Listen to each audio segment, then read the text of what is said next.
Hello and welcome to blade learner. I am Sudhanshu and स्वागत है आप सभी का class 12th history chapter 3 kinship caste and class बंधुत्व जाति और वर्ग, जो आपका तीसरा चैप्टर है क्लास 12th हिस्ट्री का। इसके एमसीक्यू सीरीज को अब शुरू करने जा रहे हैं। अभी तक हमने एमसीक्यू धमाका सीरीज के तहत जो पहले दो चैप्टर्स हैं उनको कवर कर लिया है। सारे ही दोनों ही चैप्टर्स में हमने 5-5 सेशन लिए एंड कुल मिला के अभी तक 200 क्वेश्चन हमने सॉल्व कर लिए हैं। सारे ही वीडियोज़ का लिंक डिस्क्रिप्शन बॉक्स में हमने दे दिया है। बहरहाल जो चैप्टर 1 की हमने PDF कंपाइल की है 5वीं सीरीज़ की with explanation in Hindi and English, मतलब bilingual explanation with mind maps and pictures and all, तो उसका भी लिंक हमने, जो गूगल ड्राइव का लिंक है वो भी हमने डिस्क्रिप्शन बॉक्स में दे दिया है। आप उस PDF को भी डाउनलोड कर सकते हैं, आप उसको भी पढ़ें एंड अपने दोस्तों के बीच भी उसको शेयर करें। So here we have the first session on the third chapter of class 12 history kinship caste and class. शुरुआत करते हैं लेवल 1 से। एंड अगर आपने पिछले वीडियोज़ को नहीं देखा है तो पहले उनको जाके देखें, क्योंकि पहले दो चैप्टर्स को जब आप सही से समझ पाएंगे तभी आप तीसरे चैप्टर पे आएंगे। एंड खास तौर पे जो दूसरा चैप्टर है, बिकॉज दूसरा चैप्टर, तीसरा चैप्टर एंड चौथा चैप्टर तीनों ही कनेक्टेड है। They all are the history of early historic period 600 BC से लेकर 600 CE तक कितनी चीज़ें हुई। तो दूसरे चैप्टर में हमने देखा था कि इकोनॉमिकल एंड पॉलिटिकल चेंज कैसे आते हैं। पॉलिटिकल चेंजेस में हमने देखा कि आयरन की यूज से वेपन्स का इस्तेमाल शुरू होता है, फिर जनपदों का सिलसिला आएगा। पहले छोटे छोटे सेटलमेंट में लोग रहते थे, फिर उन्होंने ज़मीनों को अपना माना एंड वहाँ पे रहने के लिए लोगों के साथ लड़ाइयाँ लड़ी, तो जनपद क्रिएट हुए। जनपद से फिर बहुत सारे जनपद, एक जनपद बहुत सारे जनपदों को अपने अंदर सब्जुगेट कर लेता था। वहाँ से महाजनपद का कॉन्सेप्ट आया, फिर महाजनपद से अम्पायर का कॉन्सेप्ट आया एंड हमने मॉडर्न एम्पायर को देखा, बहुत सारे महाजनपद को भी देखा। उसके बाद पोस्ट मॉडर्न एम्पायर्स में हमने साउथ इंडिया के जितने भी चीफडम्स और किंगडम्स थे, चाहे वो चोइराज हो, चेराज हो, पांड्याज हो, सतवाहनाज हो, शक हो, कुषाण हो, इन सब के बारे में पढ़ा था। And then in the trade political changes कैसे कैसे आया, तो वही पॉलिटिकल चेंजेस को देख लिया हमने। इकोनॉमिकल चेंजेस कैसे कैसे आया, तो उसमें हमने देखा था ट्रेड कैसा था, क्वाइनेज जो इशू होता है that was very strange, and coinage किस तरीके से मदद करता है लॉन्ग डिस्टेंस ट्रेड को और बढ़ाने में, लॉन्ग डिस्टेंस ट्रेड के ट्रांजेक्शनल वॉल्यूम को बर्डन के रूप से कम करने में। वॉल्यूम तो बढ़ेगा ही, लेकिन जो बर्डन होता था पहले barter to barter, commodity to commodity exchange में क्या होता था कि जितने सामान आपको लेने हैं उसके बदले में उतना ही सामान कोई और कमोडिटी आपको लेके जाना पड़ेगा। अभी अगर कॉइनेज का चलन शुरू हो गया तो हमें सब सामने वाले से सिर्फ सामान खरीदना है, बदले में हम उसे सिक्के देंगे। तो ऐसे जो लॉन्ग डिस्टेंस ट्रेड है, खास तौर पे जो रोमन एम्पायर के साथ ट्रेड है या पार्थियन एम्पायर के साथ ट्रेड है या सेंट्रल एशियन एम्पायर के साथ ट्रेड है, चाइनीज़ के साथ ट्रेड है, वो बहुत अच्छे से फैसिलिटेट हो पाता था। रेड सी को देखा था हमने, दक्षिण पथ को देखा था, उत्तर पथ को देखा था, सिल्क रूट को देखा था। सारी ही चीज़ें उन वीडियोज़ में कंपाइल्ड है। वन शॉट भी हमने तैयार कर दिया है एमसीक्यू धमाका सीरीज़ में, सारी चीज़ें खोल के रख दी है। Do check out those video. And अब शुरू करते हैं लेवल 1 से। पहले लेवल से आप सबको पता हो, जिन्होंने अभी तक वीडियो नहीं देखा हो तो उनको बता दिया जाए कि 10 क्वेश्चंस होते हैं हमारे लेवल 1 में, जो कि 1 लाइनर एमसीक्यूज होते हैं, सिंपल एकदम बेसिक एमसीक्यूज होते हैं। बेसिक में भी कभी कभी हम ट्विस्टेड डाल देते हैं एंड उनमें या तो आपको एक शब्द में आंसर चुनना होगा या एक सेंटेंस में आंसर चुनना होगा।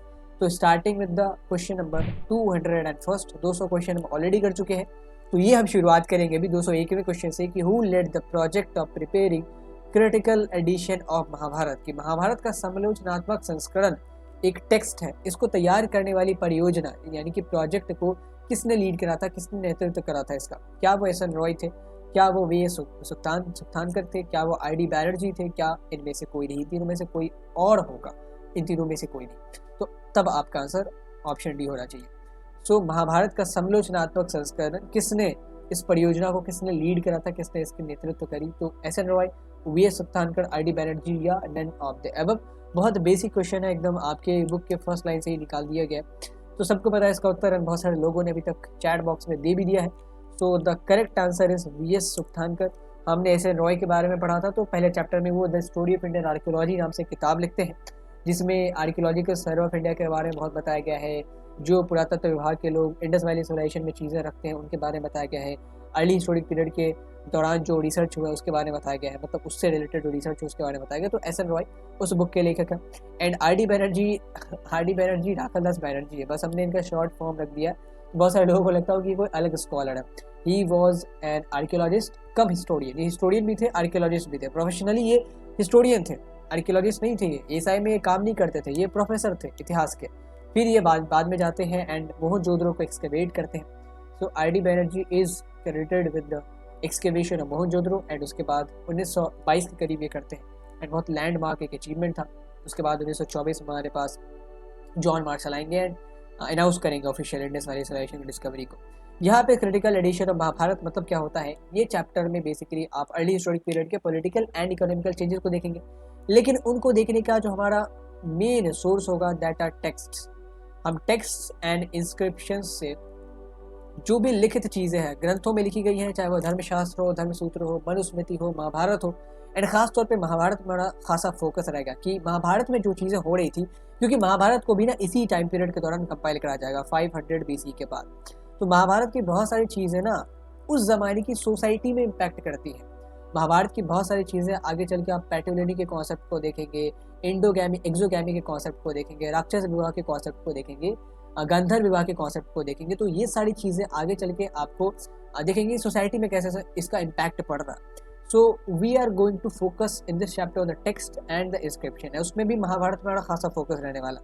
तो क्रिटिकल एडिशन ऑफ महाभारत क्या है, वी.एस. उत्थानगढ़ ने क्या कहा, महाभारत एंड रामायण जितने भी टेक्स्ट है हमारे पास ना, क्योंकि इनको ऑफिशियली कंपाइल करा गया 500 BC के बाद, उससे पहले ये चीज़ें मौजूद थी, लेकिन अलग अलग जगहों पे अलग अलग प्रथाएं चली थी। अलग अलग प्रथाएं चली थी मतलब क्या, कोड स्टोरी तो एक ही है, जो कोड स्टोरी है वो तो एक ही है कि पांडव और कौरवों में लड़ाई हो रही है, लेकिन जो बहुत सारी चीज़ें वो डिफरेंट है। जैसा हमने रामायण का एग्जाम्पल दिया था आपको कि जब आप हिमाचली रामायण में देखेंगे तो वहाँ पे रावण को सीता का पिता बताया गया है, एंड वो राम से इसलिए नाराज है कि राम ने सीता के साथ गंधर्व विवाह कर लिया है, प्रेम विवाह कर लिया है, इसीलिए वो राम से लड़ाई करते हैं। एंड यहाँ पे तो जो हमारे पास रामचरितमानस उसमें तो अलग ही चीज़ बताई गई है। तो जैसे जैसे रीजन्स बदलते जाते हैं, लैंग्वेजेस बदलते जाते हैं, वैसे वैसे क्या होता है ना, हमारे टेक्स्ट की जो डाइल्यूशन है, हमारे टेक्स्ट की जो ओरिजिनलिटी है वो डाइल्यूट होती जाती है। इसके बारे में भी आगे हम डिस्कशन करेंगे कि जब क्रिटिकल एडिशन महाभारत कंपाइल करा जाता मतलब क्या किया, वी.एस. उत्थानगढ़ ने अलग अलग जगह से अलग अलग जो मैन्युस्क्रिप्ट जो भी पांडुलिपियाँ थी उनको एकत्रित करा महाभारत की, एंड उनको कंपेयर करा कि कितनी चीज़ें समान है, कितनी चीज़ों में डिफरेंस है। एंड जो चीज़ें समान है उनको एक तरफ लिखो, जिन चीज़ों में डिफरेंस है पता करो कि ये डिफरेंस क्यों आया है, ये जो रीजनल वेरिएशन है कहाँ से उत्पन्न हुआ, इसका रीज़न हमें चाहिए। सो that was a pretty long research, बहुत दिनों तक चलता है, कितने दिनों तक चलता है उससे रिलेटेड आगे क्वेश्चन भी है। तो this is all about the critical edition of Mahabharata की इंडियन सब कॉन्टिनेंट में, चाहे वो कश्मीर हो, केरला हो, तमिलनाडु हो, बंगाल हो, पेशावर हो, जहाँ पे भी महाभारत से रिलेटेड पांडुलिपि है हमको उनको एकत्रित करना। संस्कृत पांडुलिपि को प्रेफर किया जा रहा था, बाद में तमिल पांडुलिपि और अन्य भाषाओं में अन्य स्क्रिप्ट में जो पांडुलिपि लिखी गई है उनको भी देखा जाता है, लेकिन ये क्रिटिकल एडिशन ऑफ महाभारत के तहत एक्सक्लूसिवली जितनी भी संस्कृत पांडुलिपियाँ थी उनको एकत्रित करके, एंड खुद जो वी.एस. उत्थानगढ़ ये संस्कृत के बहुत बड़े स्कॉलर हुआ करते थे, तो ये उनको एकत्रित करके कंपेयर करते हैं कि क्या क्या चीज़ें समान हैं, क्या क्या चीज़ें डिफरेंट है, एंड डिफरेंट है तो क्यों डिफरेंट है, कैसे रीजनल वेरिएशन के साथ ये चीज़ें मिल जाती हैं। So that was the critical edition of Mahabharata. This project was led by V.S. उत्थानगढ़, एंड इसकी शुरुआत कब हुई थी, कितने दिनों तक चला था, क्या क्या इसके फीचर्स हैं, उसको हम आगे डिस्कस करेंगे। Here we have 202nd question, 202वां क्वेश्चन है कि the total number of verses in Mahabharata is around, कि महाभारत में कुल छंदों की संख्या कितने के आसपास है, क्या 10,000 के आसपास है, या 50,000 के आसपास है, या 1,000 के आसपास है, या 1,00,000 के आसपास है। इन चारों में से सही उत्तर क्या होगा, 10,000, 50,000, 1,000 या 1,00,000। सही उत्तर आपको कमेंट बॉक्स में या चैट बॉक्स में बताना है। जितने भी लोग चैट बॉक्स में अटेम्प्ट करते हैं, I am very very very polite to say कि आप कमेंट बॉक्स में भी जवाब दे देते, क्योंकि हमारे पास एक ट्रैक रहता है। चैट बॉक्स में तो आप देते ही हैं, क्योंकि वो जब आपने फ्री में हो गया वीडियो तो हम ट्रैक नहीं रख सकते कि भाई आपने क्या जवाब दिया है, एंड बहुत सारी चीज़ें होती है जो छूट जाती है हमसे। जैसे किसी बच्चे ने किसी सवाल का गलत उत्तर दे दिया तो उसे रेक्टिफाई करना, उसे सही करना हमसे रह जाता है, एंड यही चीज़ हम चाहते हैं कि कमेंट बॉक्स में एंड इकट्ठी हम सारे ही कमेंट्स का रिप्लाई देंगे, एंड सारी कमेंट्स के चीज़ों को अगर सही है तो उसको अप्रिशिएशन, एंड अगर गलत है तो रेक्टिफिकेशन मिलेगा। तो ये चीज़ें आप थोड़ा सा पेशेंस रखें, कमेंट बॉक्स में ज़रूर रिप्लाई करें, क्योंकि आज नहीं तो कल हम उस पर फिर रिस्पॉन्ड ज़रूर करने वाले। So the total number of verses in Mahabharata is around 10,000, 50,000, 1,000 and 1,00,000। Correct answer will be 1,00,000, क्योंकि महाभारत जो है दुनिया का सबसे बड़ा ग्रंथ है। इससे बड़ा ग्रंथ दुनिया में कोई भी नहीं है, इससे बड़ा ग्रंथ, आई एम अगेन रिपीटिंग, दुनिया में कोई भी नहीं है। ईस्ट पैसिफिक से लेकर वेस्ट पैसिफिक तक दुनिया में जितने भी कंटिनेंट्स हैं, जितने भी ओशियन हैं, जितनी भी चीज़ें लिखी गई हैं, उनमें महाभारत से बड़ा ग्रंथ आज तक नहीं आया है। एंड इसमें सबसे ज़्यादा वर्सेस हैं, इसलिए बड़ा है क्योंकि वर्सेस बहुत ज़्यादा है, छंद बहुत ज़्यादा है, श्लोकों की संख्या बहुत ज़्यादा है। तो 1,00,000 से भी ज़्यादा वर्सेस है, 1,00,000 से भी ज़्यादा वर्सेस है। एंड ये तो अभी जो 500 BC के बाद कंपाइल करा गया चीज़ों को, तब ओरिजिनल जो क्रिएशन रहा होगा, जो वेद व्यास ने करा है, पता नहीं उसमें कितने ज़्यादा वर्सेस रहे होंगे।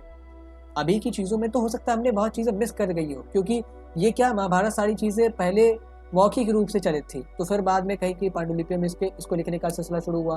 फिर धीरे धीरे ऐसा करके 500 BC के बाद ब्राह्मणों ने सोचा कि हमें इसको कंपाइल करना चाहिए। Then they started compiling and here Brahmin से किसी जाति विशेष को नहीं कंपेयर किया जा रहा, जाति विशेष को डिजिग्नेट नहीं करा जा रहा। ब्राह्मण मतलब स्कॉलर। उस जमाने में जो जाति प्रथा थी उसके according Brahmanas were the people who used to study the text and जो पढ़ते थे वेदास को, पुराणों को, उपनिषदों को एंड गाइड करते थे राजाओं को, अलग अलग कम्युनिटी के लोगों को। तो यहाँ पे ब्राह्मण का मतलब किसी जाति विशेष से नहीं है हमारा, that is basically a term use for the scholars. तो वो 500 BC के बाद महाभारत को कंपाइल करने का सिलसिला शुरू करते हैं। तो हो सकता है उन्होंने बहुत सारी चीज़ें छोड़ भी दी हो जो उनके कानों तक नहीं पहुंची है with in generation, with the generation going on, क्योंकि ये चीज़ें तो मौखिक रूप से आगे बढ़ी है। जैसे हमने वेदों में देखा था, तो वेदों को कंपोज कब किया गया? 1500 BC के अराउंड। एंड वो चीज़ें श्रुति मतलब the thing which was heard, and वो एक जनरेशन से दूसरे जनरेशन तक बताई जाती थी। फिर वो सीखते थे, फिर वो दूसरे को बताते थे। तो जब वेदों को कंपाइल करा गया होगा, जब लिखित रूप में इन चीज़ों को डाला गया होगा, प्रस्तुत किया गया होगा, तो बहुत सारी चीज़ें हो सकता है probably they are going to be missed, वो मिस हो जाने वाली थी। क्योंकि हो सकता है, एंड होता ही है, जब हमने पांडुलिपि एकत्रित करनी शुरू करी क्रिटिकल एडिशन ऑफ महाभारत की, तो क्या हमें सारी पांडुलिपि सेम मिली थी? एकदम नहीं, बहुत सारे डिफरेंसेस भी थे, बहुत सारे वेरिएशंस भी थे। एंड ये वेरिएशंस क्यों है? With the time regional variations के चलते अलग अलग रीजन में अलग अलग दंत कथाएं होती है, अलग अलग सोशल प्रैक्टिसेस होते हैं, उसके अकॉर्डिंग लोग अपने टेक्स्ट को डाइल्यूट कर लेते हैं। So the total number of verses in Mahabharata is around 1 lakh and this makes it the longest और the largest scripture in the world till date. So 1 lakh से भी ज्यादा महाभारत में श्लोक है। अब आगे बढ़ते हैं 203वें क्वेश्चन पे, 203rd क्वेश्चन की पांडव एंड कौरव किस वंश के थे? क्या वो पांचाल वंश के थे? क्या वो इक्ष्वाकु वंश के थे? क्या वो कुरु वंश के थे? क्या वो यदु वंश के थे? ये चारों बहुत ज्यादा प्रोमिनेंट वंश है बाय द वे। ये चारों जो है, चाहे पांचाल हो, इक्ष्वाकु हो, कुरु हो, यदु हो, ये चारों बहुत ज्यादा प्रोमिनेंट, बहुत ज्यादा एलीट वंशों में से माने जाते हैं। तो पांडव और कौरव ये दोनों किस वंश के थे? पांचाल, इक्ष्वाकु, कुरु एंड यदु। सबसे पहले पांचाल वंश के तो ये रही थे। पांचाल वंश की इनकी वाइफ द्रौपदी थी। पांडवों की जो वाइफ है द्रौपदी, वो पांचाल की है। एंड उनके जो फादर थे उनका नाम द्रुपद था, पांचाल भी कहा जाता था उनको। इक्ष्वाकु वंश के कौन थे? ये बहुत ज़्यादा प्रोमिनेंट है। इन चारों में से अगर कहा जाए तो सबसे ज़्यादा फेमस और सबसे ज़्यादा ऐसा वंश जिसमें सबसे ज़्यादा ग्लोरी छिपी हुई है। एक के बाद एक प्रतापी राजा आते हैं जिन्होंने पूरी दुनिया पे अपना इम्पैक्ट छोड़ा था। इक्ष्वाकु वंश के हमारे श्री राम है, इसी में भागीरथ भी आते हैं, इसी में रघु भी आते हैं, इसी में और भरत भी जो श्री राम के भाई है वो इसमें आते हैं। एंड वो जो भरत है जो दुष्यंत के सन है, तो वो कुरु वंश के, उनको माना जाता है कि वो चंद्रवंशी है। तो इक्ष्वाकु वंश के हमारे राम हुए। एंड चूंकि भरत के ही डायनेस्टी में आते थे पांडव और कौरव, तो ये भी कुरु वंश के ही होंगे। भरत जो है ना हमारे दुष्यंत के लड़के, उनकी ही डायनेस्टी में पांडव और कौरव आते हैं। अगर आप महाभारत उठाएंगे तो महाभारत जो ट्रेडिशनल महाभारत है जिसको ब्राह्मणों ने कंपाइल करा, ना किसी कमेंट्री की बात नहीं कर रहा हूँ मैं यहाँ पे, तो वहाँ पे आपको 18 भाग मिलेंगे, 18 सेक्शन। तो पहला जो भाग है उसमें इसी कहानी से शुरुआत करी गई है, शकुंतला और दुष्यंत की प्रेम कहानी। एंड देन जो हमारा भरत का जन्म होता है, कैसे वो पूरी दुनिया को कॉन्कर करते हैं। एंड उसके बाद उनके जो वंशज है वो आके एक के बाद एक आके इस पूरी जो भूमि है, गंगा यमुना दोआब की भूमि, इसको रूल करते हैं। तो कुरु वंश के थे पांडव और कौरव। यदु वंश के कौन थे? बहुत बड़ी पर्सनैलिटी, इनके बारे में कहा जाता है कि दुनिया में जितने भी कला है, आर्ट फॉर्म है, इन सब में निपुण थे। चाहे वो प्रेम करने की कला हो, चाहे वो लड़ाई लड़ने की कला हो, रणनीति की कला हो, सब में निपुण थे। वो पर्सनैलिटी यदुवंश के, वो पर्सनैलिटी यदुवंश के हैं। तो यदुवंश के किस पर्सनैलिटी की बात मैं कर रहा हूँ, तो आपको क्या करना है, इस पर्सनैलिटी के बारे में बताना है कि हु इज दिस पर्सनैलिटी जो यदुवंश की सबसे बड़ी पर्सनैलिटी है। तो इक्ष्वाकु, पांचाल, कुरु और यदु में से पांडव जो है वो कुरु वंश के हैं। इसीलिए जो धृतराष्ट्र के लड़के थे वो अपने आप को कौरव मानते थे। एंड युधिष्ठिर वगैरह कौरव इसलिए नहीं कहे जाते क्योंकि वो, अगर आपको महाभारत की माइथोलॉजी पता हो, या माइथोलॉजी ना कहे तो हिस्ट्री पता हो, तो जब आप पांडु के बारे में पढ़ेंगे तो पांडु का क्या था, पांडु की दोनों वाइफ है कुंती और माद्री, उन दोनों ने अलग अलग देवताओं को आवाहित करके फिर उनके साथ फिजिकल रिलेशन बना के इन 5 पांडवों को जन्म दिया था। इसीलिए लोग इनको कौरव नहीं मानते कि ये अपने पिता की डायनेस्टी से नहीं है, इनके अंदर पिता का जीन नहीं है, इनके अंदर माता का जीन है। That is why they are not called Kauravas. ये पांडव माने जाते हैं क्योंकि इनके फादर पांडव है, तो ये पांडु थे, तो ये पांडव माने जाते हैं, कौरव नहीं माने जाते, क्योंकि इनकी जो एंसेस्टर की जीन है वो तो यहाँ नहीं है। जैसे आपने भीम के बारे में पढ़ा होगा, तो कुंती ने पवन देव का आवाहन करके उनके साथ फिजिकल रिलेशन बना के भीम को उत्पन्न किया था। ऐसे ही अलग अलग युधिष्ठिर हमारे धर्मराज से हो गए, अर्जुन हमारे इंद्र से हो गए।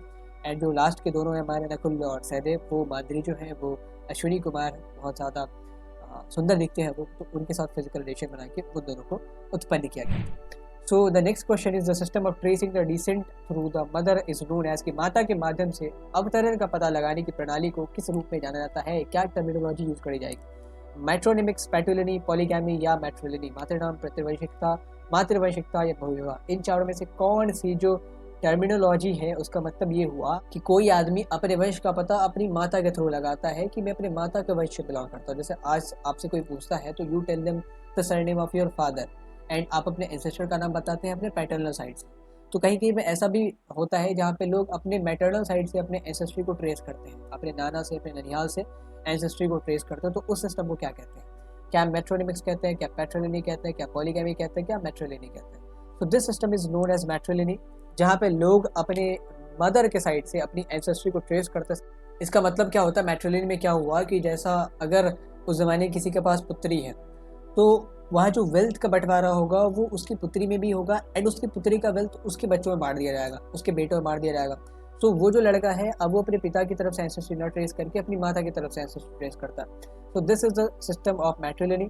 पैट्रिलिनी सेम है, पिता की तरफ से आप डिसेंट को ट्रेस करते हैं, जितनी भी आपकी फादर की प्रॉपर्टी है वो लड़कों में बढ़ती है, लड़की में नहीं बढ़ती है। ठीक है, मैट्रिलिनी में लड़कियों में भी बढ़ती है एंड लड़की की प्रॉपर्टी फिर उनके बच्चों में बांट दी जाती है, उनके जायदादों में डाल दी जाती है, उनके बच्चों की जायदादों में शामिल कर दी जाती है। मैट्रोनिमिक्स इज द सिस्टम वेयर लोग क्या करते हैं, अपना जो नाम है ना वो अपने माताओं के वंश के नाम पे या उनके गोत्र के नाम पे रखते हैं। एक बहुत बड़ा अंपायर रहा था जिनके रूलर्स अपने माता के गोत्र के नाम पे अपना नाम रखते थे। ये जो मैट्रोनिमिक्स की प्रथा है वो भी एंशियंट टाइम में, अर्ली हिस्टोरिक पीरियड में बहुत ज़्यादा प्रचलित थी।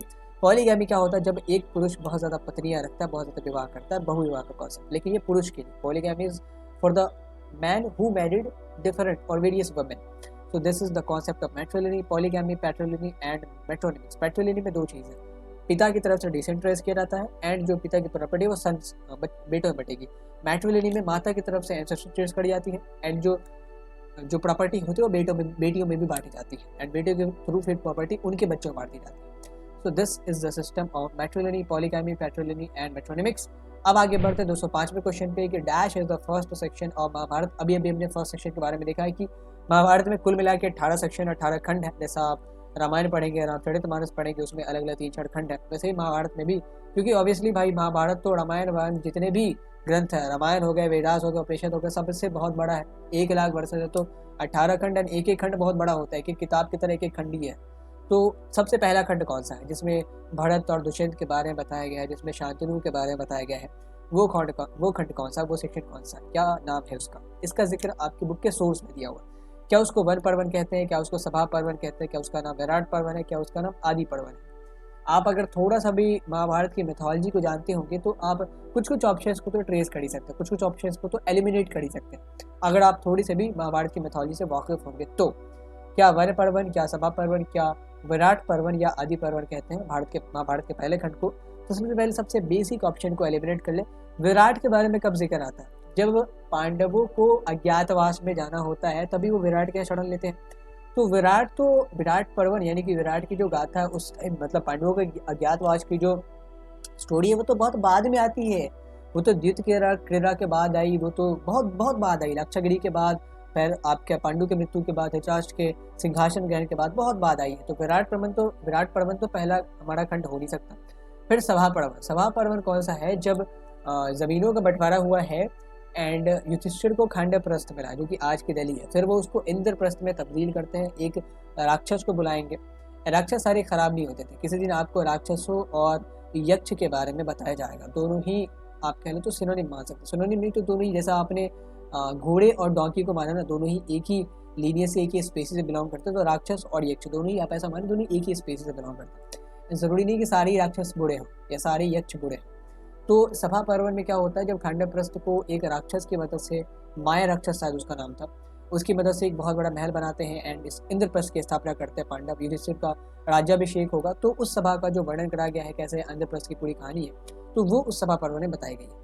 वन पर्वन में अगेन जब वनवास उनको मिलता है युधिष्ठिर हारने के बाद, तो वो उसकी कहानी। तो ये दोनों ही जो घटनाएं वो तो बहुत बाद में हुई है। पहले सबसे बेसिक में बताई जाएंगी चीज़ें कि भाई कुरुवंश कहाँ से है, यदुवंश कहाँ से है, क्योंकि ये दोनों बहुत इंपॉर्टेंट है। महाभारत में यदुवंश के बारे में जानना और कुरुवंश के बारे में जानना बहुत इंपॉर्टेंट है, क्योंकि महाभारत यदुवंश के जाने बिना हो ही सकता पूरा।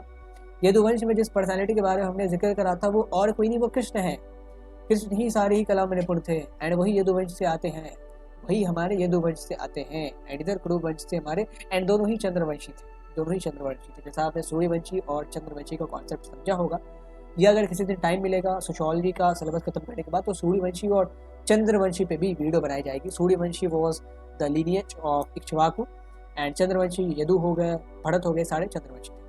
सो वन पर्वन, सभा पर्वन, विराट पर्वन, ये तीनों तो हो नहीं सकता। Adi Parvan is the first section of Mahabharata, जिसमें ये सारी चीज़ें बताई गई है कि कैसे दुष्यंत को शकुंतला से प्रेम होता है, फिर वो भूल जाते हैं, फिर अंगूठी याद आती है, फिर भरत जो है वर्ल्ड के सबसे बड़े राजा बनते हैं, पूरी दुनिया को कॉन्कर करते हैं एंड एक नए स्टैंडर्ड को सेट करते हैं। उसके बाद जो उनकी लीनिएज आती है, शांतनु के बारे में बताया गया है, शांतनु से पहले जो सिस्टर आए थे उनके बारे में बताया गया है। These are the thing that are mentioned in the Adi Parva. उसके बाद हमारे पास है 206वां क्वेश्चन, 206 क्वेश्चन कि dash is the practice of man having several wives. एक पुरुष की कई पत्नियां रखने की प्रथा को क्या कहते हैं? अभी हमने देखा है, पॉलीगैमी कहते हैं, पॉलीएंड्री कहते हैं, माइसोगैनी कहते हैं, मैट्रिलिनी कहते हैं। इन चारों में से क्या कहते हैं? बहुत ईजी है यार, पॉलीगैमी कहते हैं। ये तो अभी हमने बताया, तो किसी को दिक्कत नहीं होनी चाहिए। Polygamy is a system where a man is having different wife, various wife, मतलब एक पुरुष की बहुत ज़्यादा पत्नियां होती है। The system of man having multiple wives is known as polygamy. Polyandry ठीक उल्टा है, एक महिला है उसके बहुत सारे पति हैं। अब आप पूछेंगे कि भाई ये सिस्टम कहीं प्रेवलेंट है भी या नहीं है? पुराने ज़माने तो प्रेवलेंट था, हमने द्रौपदी का केस देखा था, अभी भी है। जब आप पहाड़ी इलाकों पे जाएंगे तो वो लोग इस सिस्टम को फॉलो करते हैं, ख़ासतौर पे सिक्किम, नेपाल के पहाड़ों में जाएंगे या लद्दाख के पहाड़ों में, उत्तराखंड से शिवानी है वो भी शायद बताएंगी आपको, जो पहाड़ी ट्राइब्स होती हैं वो इस पॉलीएंड्री की प्रथा को आज भी फॉलो करती है। ये क्यों करा जाता है? इसके पीछे ने सोशियोलॉजी का एक कॉन्सेप्ट होता क्या है कि जब मान लेते हैं एक महिला की ना, एक महिला इसका नाम है बी, ठीक है, एंड उसकी शादी हुई है 4 लोगों से, 3 लोगों से, let's suppose A, C and D, ठीक है। ए, सी और डी तीनों की शादी हुई है बी से। पहाड़ी लोग क्या सोचते हैं, वो जहाँ रहते हैं ना उसको अपनी माता मानते हैं। वो अपने कभी भी पहाड़ों पे आप गंदगी करते नहीं देखेंगे, या पहाड़ों पे कभी रिसोर्सेज को एक्सप्लॉइट नहीं करा जाता। तो वो अपने रिसोर्सेज को लेके बहुत ज़्यादा कंसर्न रहते हैं। तो वो ये नहीं चाहते कि हमारे रिसोर्सेज डाइल्यूट हो एंड शॉर्टेज हो जाए रिसोर्सेज का, इसीलिए वो पॉपुलेशन कंट्रोल पे बहुत ध्यान देते हैं। जैसा इंडिया में और चाइना में पॉपुलेशन कंट्रोल एंड जैसे भी जहाँ पे फर्टिलिटी रेट बहुत ज़्यादा है, खासतौर पे इंडियन सब कॉन्टिनेंट में, बांग्लादेश, इंडिया, पाकिस्तान जैसे देशों में फर्टिलिटी रेट बहुत ज़्यादा है। वहीं पे इंडिया में कुछ जो पहाड़ी ट्राइब है वहाँ पे आप फर्टिलिटी रेट देखेंगे बहुत कंट्रोल्ड है। वो इसलिए कंट्रोल्ड है क्योंकि 2-3 पुरुष जब एक ही महिला से शादी करेंगे तो ऑब्वियसली उन तीनों पुरुष की जो फर्टिलिटी रेट है वो अब एक महिला की फर्टिलिटी रेट पर डिपेंड करेगी। अब उस महिला की फर्टिलिटी रेट कितना भी हो सकती है, उसने तो एक साथ 3 पुरुषों का फर्टिलिटी रेट एब्जॉर्ब कर लिया। तो अब आप खुद सोचें कि पॉपुलेशन तो ऐसे ही कंट्रोल में आ जाएगी, पॉपुलेशन तो ऐसे ही कंट्रोल में आ जाएगी। अब उल्टा आप ऐसा सोचें कि एक पुरुष अगर 4 महिला शादी करता एंड हर एक महिला से उसके क्या होंगे, एक बच्चे होंगे, 4 हो गए। एंड एक पुरुष मान लेते हैं कि 3 पुरुष एक महिला शादी करता, तो इन लॉन्ग टर्म तीनों पुरुष की फर्टिलिटी कितनी हो जाएगी? बहुत से बहुत इस महिला से कितने बच्चे हो सकते हैं? 5 या 6 बच्चे मैक्सिमम मान लेते हैं। लेकिन अगर यही जो आप कह लें 3-4 लड़कियों से शादी करते तो एक आदमी 8-8 बच्चे निकालता। देन ये सारी चीज़ें 24-25, इन तीनों की जो फर्टिलिटी टोटल पॉपुलेशन हो जाती है इन तीनों पुरुषों की, वो 24-25 हो जाती है। कहाँ पे 6, कहाँ पे 24, टोटल सीधे 1/4 का डिफरेंस है। तो आप सोचिए कि पहाड़ों में ये जो सिस्टम है पॉलीएंड्री का, वो इसलिए यूज़ करा जाता है, इसलिए ये वहाँ पे प्रेवलेंट है, ताकि they are pretty much concern about their resources, कि उनके रिसोर्सेज कभी डाइल्यूट ना हो सके एंड शॉर्टेज ना हो, बेसिकली रिसोर्सेज की खपत ना हो। तो चूँकि ज़्यादा पॉपुलेशन हो जाएगी तो फिर सेटलमेंट्स भी बढ़ाने पड़ेंगे, एंड सेटलमेंट्स बढ़ाएंगे तो ऑब्वियसली हमें रिसोर्सेज घटाने पड़ेंगे, एंड रिसोर्सेज जब घटेंगे तो कहाँ से लाएंगे रिसोर्सेज? कोई आर्टिफिशियल चीज़ तो है नहीं, पानी, फल, फूल, ये सारी चीज़ें कि तुरंत पैदा हो जाएंगी। So this is the concept of polyandry. Misogyny क्या होता है? जब कोई पुरुष या कोई कम्युनिटी स्त्री से द्वेष रखती है, कहती है कि स्त्री बुरी है, स्त्री मतलब महिलाओं से, those who hate the women are called as misogynist या मीजोगैमिस्ट। मीजोगैनिस्ट कहे या मीजोगैमिस्ट कहे, बात बराबर ही। ऐसे ही पॉलीगैमी को ऐसे भी लिखते हैं, आपके बुक में भी लिखा हुआ पॉलीगैनी, ठीक है। तो ये दोनों टर्म सिनोनिमस ही है, पॉलीगैनी या पॉलीगैमी। मैट्रिलिनी अभी मैंने बात करी है कि जब जो प्रॉपर्टी है वो बेटियों में भी बढ़ती है, एंड जो लड़के हैं वो अपनी एंसेस्ट्री अपने मैटरनल रूट से कनेक्ट करते हैं, ना कि पैटर्नल रूट से। 2 फीचर ट्रेसेस करना है, कहाँ से एंसेस्ट्री? मैटरनल रूट से, एंड धन भी वहीं से आता है, अपनी ननिहाल से ही धन उनके पास आता है। So that is the scenario. उसके बाद 207वें क्वेश्चन पे जाते हैं। The rulers followed the system of metronymics. कौन से रूलर्स ने मेट्रोनिमिक्स के सिस्टम को फॉलो करा, मतलब मातृ नाम के सिस्टम को फॉलो करा? मौर्य थे, गुप्ताज थे, सतवाहनास थे, या इनमें से कोई नहीं? ऐसा सिस्टम जिसमें वो अपना नाम जो है वो माताओं के गोत्र के नाम पे या उनके वंश के नाम पे लगाते थे, ठीक है, उनके वंश, उनके गोत्र, उनके एंसेस्ट्री के नाम पे वो अपना नाम रखते थे। तो कौन से शासक मौर्य शासक थे वो, गुप्ता शासक थे वो, या सातवाहना रूलर्स थे जिन्होंने, या इन तीनों में से अगर कोई और होगा, चाहे वो कुषाण होंगे या शक होंगे या चोलास होंगे, चेरास होंगे, तो आपको डी ऑप्शन को चुनना है, इनमें से कोई नहीं। ये बहुत ईजी क्वेश्चन है। एक ही अंपायर के रूलर्स के बारे में इस चैप्टर में बताया गया आपको, that is Satavahana. Satavahana umpire के रूलर्स अपने नाम के आगे गौतमी पुत्र शतकर्णी लगाते थे, वशीठी पुत्र पुलवई लगाते थे। तो ये जो है अपनी माताओं के गोत्र को अपने नाम में यूज करते थे। जैसे शतकर्णी की बात करें तो Satakarni is the name of a ruler, लेकिन उन्होंने अपने नाम के आगे क्या लगाया, गौतमी पुत्र। तो गौतमी उनकी माता का नाम नहीं, गौतमी इज हर गोत्र, उनकी माता का गोत्र है। गौतम, जितने भी अब गोत्र के कॉन्सेप्ट को जब आप समझेंगे तो गोत्र जो है वो जो वैदिक मुनि है, ऋषि मुनि, उनके नाम से गोत्रों का नाम रखा गया। जैसे भृगु एक गोत्र है तो उनके नाम से, भृगु एक मुनि है तो उनके नाम से भार्गव गोत्र शुरू हो गया। फिर हमारे पास कश्यप एक मुनि है तो उनके नाम से कश्यप गोत्र शुरू हो गया। गौतम एक मुनि है तो उनके नाम से एक गौतम गोत्र शुरू हो गया। तो ऐसे करके अलग अलग जो वैदिक मुनि थे, सेजेस थे, उनके नाम से अलग अलग गोत्र शुरू हुए हैं। तो गौतमी पुत्र शतकर्णी, शतकर्णी रूलर का नाम है, एंड शतकर्णी ने अपनी माता की गोत्र का इस्तेमाल अपने नाम में करा है। जैसे वशिष्ठ भी एक सेज थे, वैदिक ऋषि थे बहुत बड़े, तो उनके नाम से वशीठी, जो हमारे पास वशीठी पुत्र पुलमई, जो उनके माता का गोत्र है। So Satavahana rulers were the one जो मेट्रोनिमिक्स को फॉलो करते थे, जो अपने नाम में माताओं की गोत्र का इस्तेमाल करते थे। एंड मौर्यंस एंड गुप्ताज में ऐसे कोई एविडेंसेस नहीं मिलते हैं। लेकिन आपको ऐसे कंफ्यूज नहीं करने कि सतवाहनास मैट्रिलिनी को फॉलो करते थे। इस चीज़ पे चर्चा करने के बहुत सारे लोगों को लगता है कि वो चूंकि अपनी माता का गोत्र लेते थे, मतलब गोत्र अपने नाम में लगाते थे, तो शायद वो लोग मैट्रिलिनी को फॉलो करते होंगे। इस पर भी एक चर्चा करेंगे, बहुत अच्छी डिस्कशन होने वाली है इस कंफ्यूजन में। If a man is married to the women of same gotra it will be considered as, यदि एक पुरुष की शादी समान गोत्र की महिला से होती है जिस गोत्र का वह पुरुष खुद है, तो इसे क्या माना जाएगा? क्या माना जाएगा? बहुविवाह, बहिर्विवाह, मातृनाम या सगोत्र विवाह, यानी कि पॉलीगैमी, एक्सोगैमी, मेट्रोनिमिक्स या endogamy. Endogamy, exogamy, polygyny. Polygyny तो हो नहीं सकता क्योंकि इसका मतलब क्या है, एक पुरुष बहुत मल्टीपल महिलाओं से शादी कर रहा है। मेट्रोनिमिक्स भी नहीं हो सकता, यहाँ पे तो नाम रखा रहता है महिलाओं के अपने मदर्स या अपने माताओं के गोत्र के आधार पे, उनके वंशों के आधार पे। तो मेट्रोनिमिक्स भी नहीं हो सकता। एक्सोगैमी, एंडोगैमी में कंफ्यूजन है, तो यहीं पे आपको चुनना है। एक्सोगैमी इज बेसिकली जब हम एक यूनिट मानते हैं। Exogamy is marrying outside the unit. अब यूनिट कुछ भी हो सकता है। जब आप कास्ट को यूनिट मानते हैं तो आपने किसी अलग कास्ट के लड़की से या लड़के से शादी किया, then that will be considered as exogamy. अगर आप अपने गोत्र को यूनिट मानते हैं तो आपने अगर अलग गोत्र की महिला से शादी की है, पुरुष से शादी की, that will be considered as exogamy. लेकिन एंडोगैमी मतलब marrying inside a unit, marrying inside a unit. अगर आपने यूनिट कास्ट को माना है तो एक ही कास्ट में शादी करना एंडोगैमी है, जो कि डिजायरेबल था। ब्राह्मणिकल टेक्स्ट में कहा गया था एक ही वर्ण में शादी करनी चाहिए। लेकिन अगर यूनिट हम गोत्र को माने तो ब्राह्मण्स इस चीज़ को अपोज करते थे, जो स्कॉलर्स थे वो इस चीज़ को अपोज करते थे कि एक गोत्र में कभी शादी नहीं हो सकती। इस पे भी हमने वीडियो बनाया। अब बहुत सारे लोग डाउट करते थे, सर एक गोत्र में कैसे शादी हो जाती है, एक वर्ण में क्यों नहीं होती, सॉरी एक वर्ण में कैसे शादी हो जाती है, एक गोत्र में क्यों नहीं होती। एंड उन्होंने आर्ग्यूमेंट दिया था कि वर्ण भी तो किसी एक एंसेस्टर से शुरू हुआ होगा, तो जो भी लोग हैं वो तो उसी एंसेस्टर से बिलोंग करते हैं, जैसे गोत्र में सिस्टम है। तो एक वर्ण में जब लोगों की शादी हो जा रही है, सेम वर्ण के लोगों की, महिलाओं की पुरुषों की, पुरुषों की महिलाओं से, महिलाओं की पुरुषों से, तो गोत्र में, सेम गोत्र में विवाह क्यों नहीं होता, इससे रिलेटेड भी हमने वीडियो बनाई है, तो आप उसको भी जाके देख सकते हैं। उसका भी लिंक हम लोग डिस्क्रिप्शन बॉक्स में दे देंगे। So endogamy is a system where अगर आप गोत्र को यूनिट माने तो एक ही गोत्र में आपने अगर विवाह कर लिया, that will be considered as sagotra vivah और एंडोगैमी।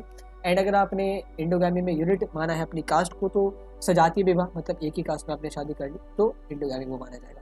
एक्सोगैमी में अगर आपने यूनिट माना है कास्ट को, वर्ण को, आपने अगर अलग वर्ण में शादी कर ली तो आप अब एक्सोगैमिस्ट हैं। एंड सगोत्र में मतलब अगर आपने गोत्र को यूनिट माना है तो एक्सोगैमी क्या हो जाएगा, अलग गोत्र में विवाह करना। यूनिट आप अलग अलग मान सकते हैं। कास्ट को अगर मानेंगे तो अलग कास्ट में विवाह करना एक्सोगैमी, दूसरे कास्ट में, marrying outside your cast. And गोत्र में को अगर आपने यूनिट माना है तो मैरिंग आउटसाइड योर गोत्र इज कंसिडर्ड एज एक्सोगैमी। दोनों ही चीज़ों में से एक चीज़ सही है, एक चीज़ गलत है अकॉर्डिंग टू ब्राह्मणिकल टेक्स्ट। अगर एक्सोगैमी में गोत्र की बात करें तो अलग गोत्र में विवाह करना बहुत डिजायरेबल माना गया है, लेकिन अगर वर्ण की बात करें तो अलग वर्ण में विवाह करना बहुत ज़्यादा अनडिजायरेबल माना गया है।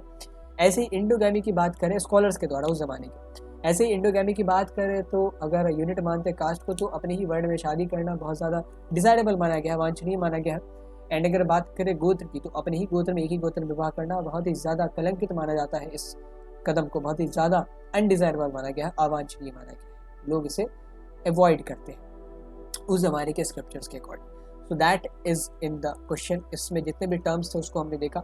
एंडोगैमी एंड एक्सोगैमी में आपका कंफ्यूज नहीं होना है, अलग अलग यूनिट के हिसाब से मतलब बदलते जाते हैं, लेकिन एक्सो मतलब आउटसाइड, इंडो मतलब इनसाइड, चाहे यूनिट कास्ट की बात हो चाहे गोत्र की बात हो।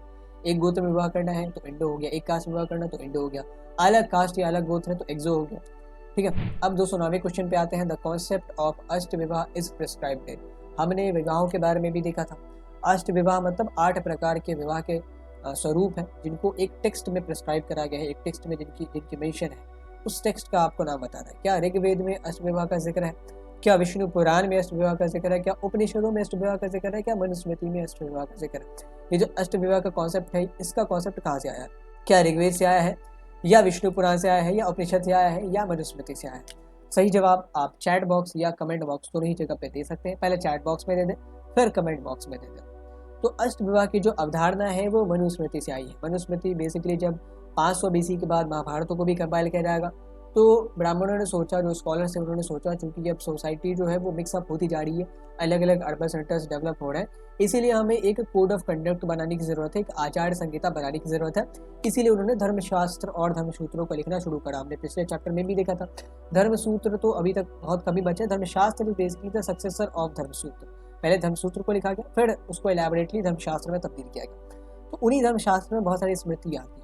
स्मृति मतलब ऐसे टेक्स्ट जिनको याद करना पड़ता था, the one which was remembered. And Shruti मतलब ऐसे टेक्स्ट जिनको बोलना पड़ता था, the one which was heard, जिनको सुन के बताना पड़ता था। जैसे हमने वेदों को देखा, उपनिषदों को देखा, वेदों को देखा, जो उपनिषद वगैरह वो सारे हमारे श्रुति है। तो स्मृति में बहुत सारी स्मृति है, नारद स्मृति है, यज्ञवाल की स्मृति है, मनुस्मृति है।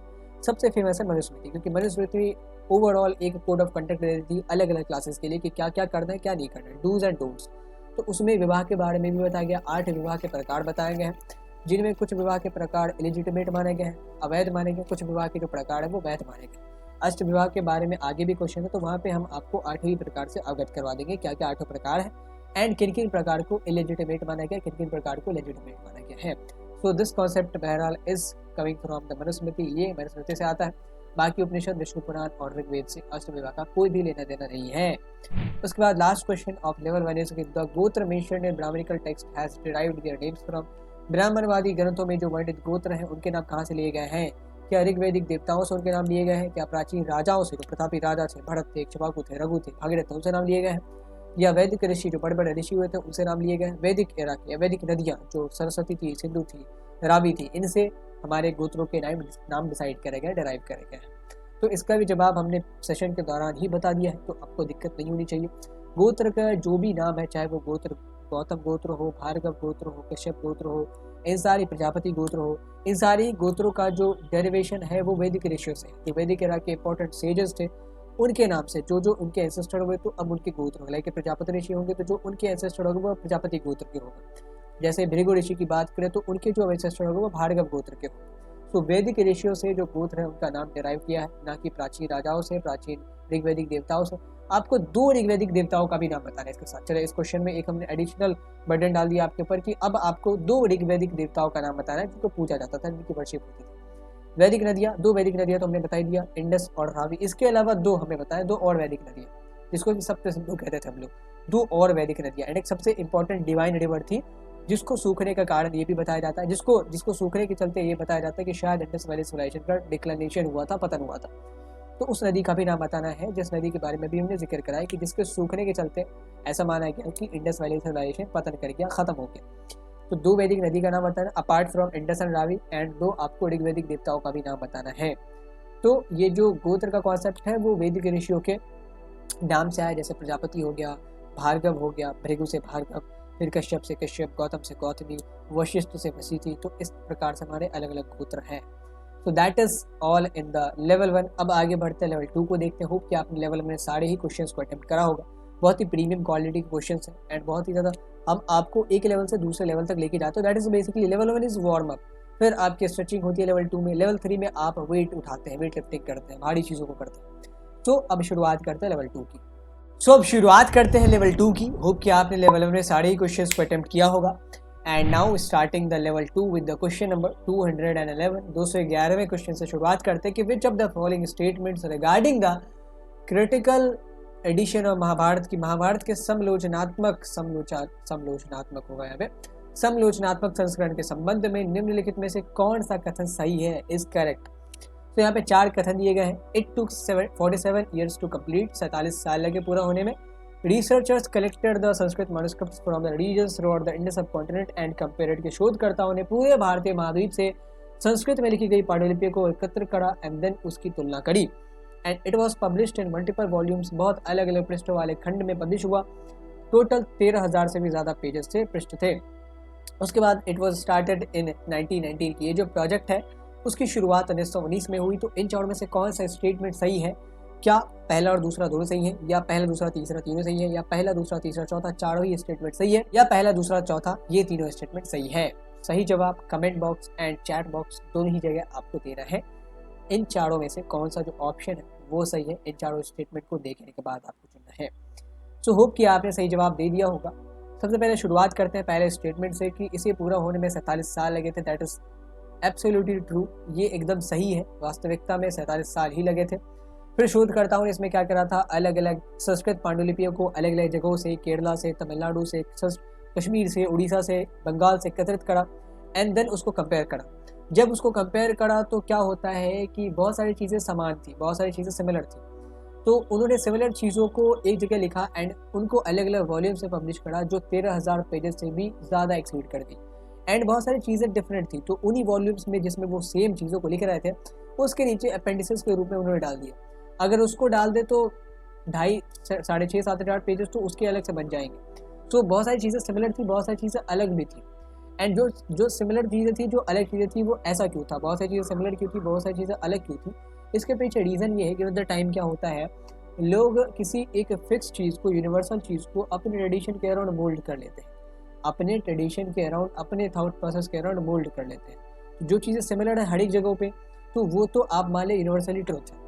जो चीज़ें सिमिलर हैं सारे ही पांडुलिपियों में, मोस्ट ऑफ द पांडुलिपियों में वो चीज़ें सही हैं, मतलब यूनिवर्सली एक्सेप्टेड होंगी, उनमें अभी तक बदलाव नहीं आया। तो लेकिन जो चीज़ें वैरी कर रही हैं अलग अलग पांडुलिपि के अकॉर्डिंग, उसमें रीजनल वेरिएशन हो सकता है, उसमें सोसाइटल वेरिएशन हो सकता है। जो कश्मीर की सोसाइटी हो वो केरला की सोसाइटी से अलग हो, एंड उनके पास जब सेम इन्फॉर्मेशन पहुंचा तो उन्होंने अलग अलग ढंग से प्रोसेस किया एंड फिर उसको अपने हिसाब से बदल दिया।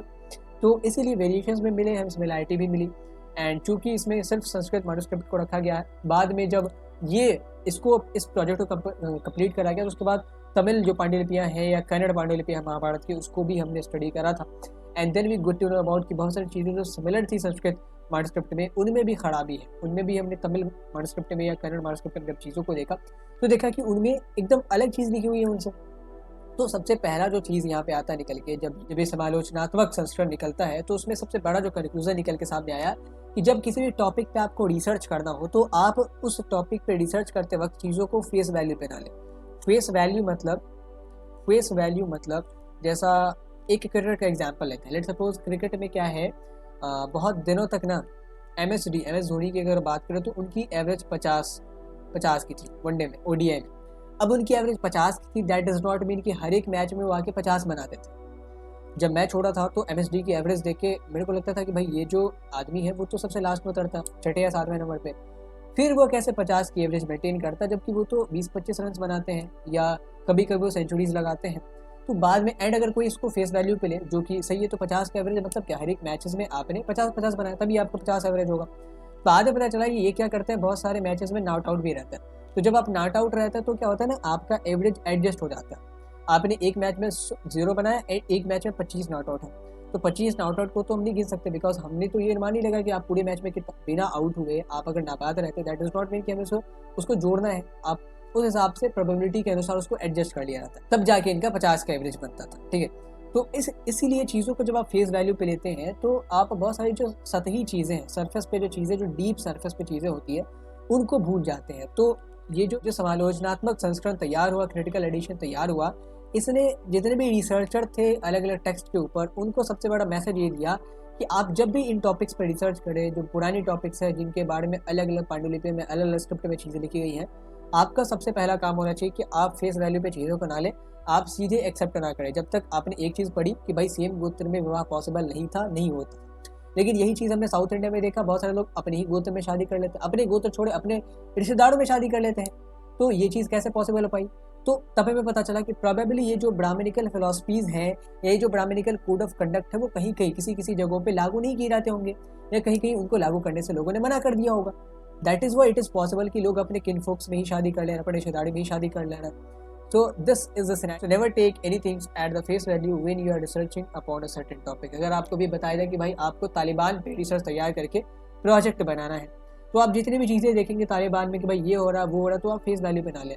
पहले देखेंगे भाई ये हुआ, इसके पीछे रीज़न क्या रहे होंगे, क्या थॉट प्रोसेस रहा होगा उस जमाने के लीडर का, एंड कॉन्सिक्वेंसेस क्या क्या रहे हैं। जैसे डोनाल्ड ट्रंप ने वापस बुला लिया आर्मी को, तो रीज़न क्या था, बिकॉज उन्होंने अपने मैनिफेस्टो में ये बात कही थी कि भाई हमारे जो आर्मी के जवान वहाँ पे रहते हैं एंड हमारी पूरी इक्विपमेंट है, तो बहुत खर्चा भी जाता है मेंटेनेंस के लिए, एंड बहुत ज़्यादा वो जोखिम में डाल के वहाँ लड़ भी रहा है। दोनों ही हमारे लिए नुकसानदेह है कि अफगानिस्तान का परमानेंट सॉल्यूशन ही है कि वो खुद से लड़के आगे बढ़े।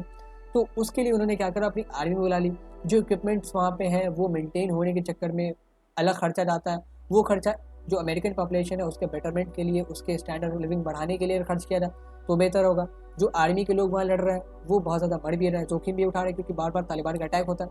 तो लोगों ने ऐसे लिया होगा कि डोनाल्ड ट्रंप ने सीधा आर्मी बुला ली, that is a strict step, that is a criticisable step. अब पीछे क्या रीज़न थे एंड कॉन्सिक्वेंसेस क्या क्या हुए, तो आप तो देख ही रहे क्या क्या असर हो रहा है अभी। तो दोनों चीज़ों को आप देखिए, रीज़न भी देखिए एंड असर भी देखिए, कॉन्सिक्वेंसेस यानी कि परिणाम क्या रहा है वो भी देखिए। सो ये जो शोध करता है वो ऐसे ही संस्कृत पाठ्य को कंपेयर करके तुलना करता है। एंड इसके बाद जो पब्लिकेशन जो पब्लिश हुई थी, जो वॉल्यूम्स अलग अलग वॉल्यूम्स में जो पब्लिश हुई थी चीज़ें, वो 13,000 पेजेस से भी ज़्यादा की चीज़ पब्लिश हुई थी। जो ये अल्टीमेट पब्लिकेशन निकला था उसमें अलग अलग वॉल्यूम्स में चीज़ें पब्लिश करी गई थी, and that was over 30,000 pages, मतलब 13,000 पेजेस से ज़्यादा की चीज़। एंड इसकी शुरुआत 1919 में हुई। ये जो समालोचनात्मक यानी कि क्रिटिकल एडिशन और महाभारत वाला प्रोजेक्ट है, इसको बनाने की शुरुआत, मतलब इसको तैयार करने की शुरुआत 1919 में। तो चारों ये स्टेटमेंट हमारे सही है। तो the correct answer will be option C 1, 2, 3 and 4। किसने शुरू करा था, किसके नेतृत्व में ये चीज़ें शुरू हुई थी, तो V.S. सुक्थानकर, जो बहुत बड़े संस्कृत के स्कॉलर एंड हिस्टोरियन थे। Which are the following statement regarding the Mahabharata are correctly, कौन से स्टेटमेंट सही है महाभारत के according. So historians have set aside the traditions as described in Mahabharata, कि जब इतिहासकारों ने अर्ली हिस्टोरिक पीरियड की सोसाइटी के बारे में पढ़ना शुरू करा, तो उन्होंने महाभारत में जो वर्णित परंपराएं हैं उनको अलग रख दिया, कहा कि हम इनमें से रेफरेंस लेंगे ही नहीं। दूसरी जो स्टेटमेंट है that is it has around 10,000 versus, कि इसमें तकरीबन 10,000 श्लोक है। तीसरा स्टेटमेंट कि महाभारत की जो सेंट्रल कहानी है, मुख्य जो कहानी जो विषय है, that is upon a love story of royal couple. उसके बाद it's critical edition was started by K.R. Mangalam in 1990। K.R. मंगलम ने इसके समालोचनात्मक संस्करण की शुरुआत 1919 में की थी। कौन सा स्टेटमेंट सही है, क्या पहला दूसरा सही है, पहला दूसरा चौथा तीनों ही सही है, पहला दूसरा चौथा तीनों ही सही है, तीसरा ऑप्शन है केवल दूसरा सही है, या नन ऑफ द एबव यानी कि इनमें से कोई भी नहीं, सारे ही स्टेटमेंट गलत हैं। आपको बहुत सोच समझ के इस क्वेश्चन को अटेम्प्ट करना है, बहुत ही सोच समझ के, किसी भी प्रकार की गलती बर्दाश्त नहीं करी जाएगी। सो होप कि आपने इस क्वेश्चन को अटेम्प्ट कर लिया होगा। देन अब शुरुआत करते हैं पहले स्टेटमेंट से। जब इतिहासकारों ने अर्ली हिस्टोरिक पीरियड की सोसाइटी को पढ़ना शुरू किया, तो हमने देखा था कि उनका मेन फोकस ही महाभारत है, क्योंकि महाभारत उस टाइम की कंपाइल की जाने वाली सबसे बड़ी टेक्स्ट है, एंड उससे बहुत सारे लोगों ने प्रेरणा ली। पैटुलेनी का जो कॉन्सेप्ट आया है कि लोग अपनी गद्दी पे अपने बेटे को बिठाते, वो कहाँ से आया है, महाभारत से ही तो लोगों ने सीखा है। वो कहाँ से सीखा है, महाभारत से ही सीखा है।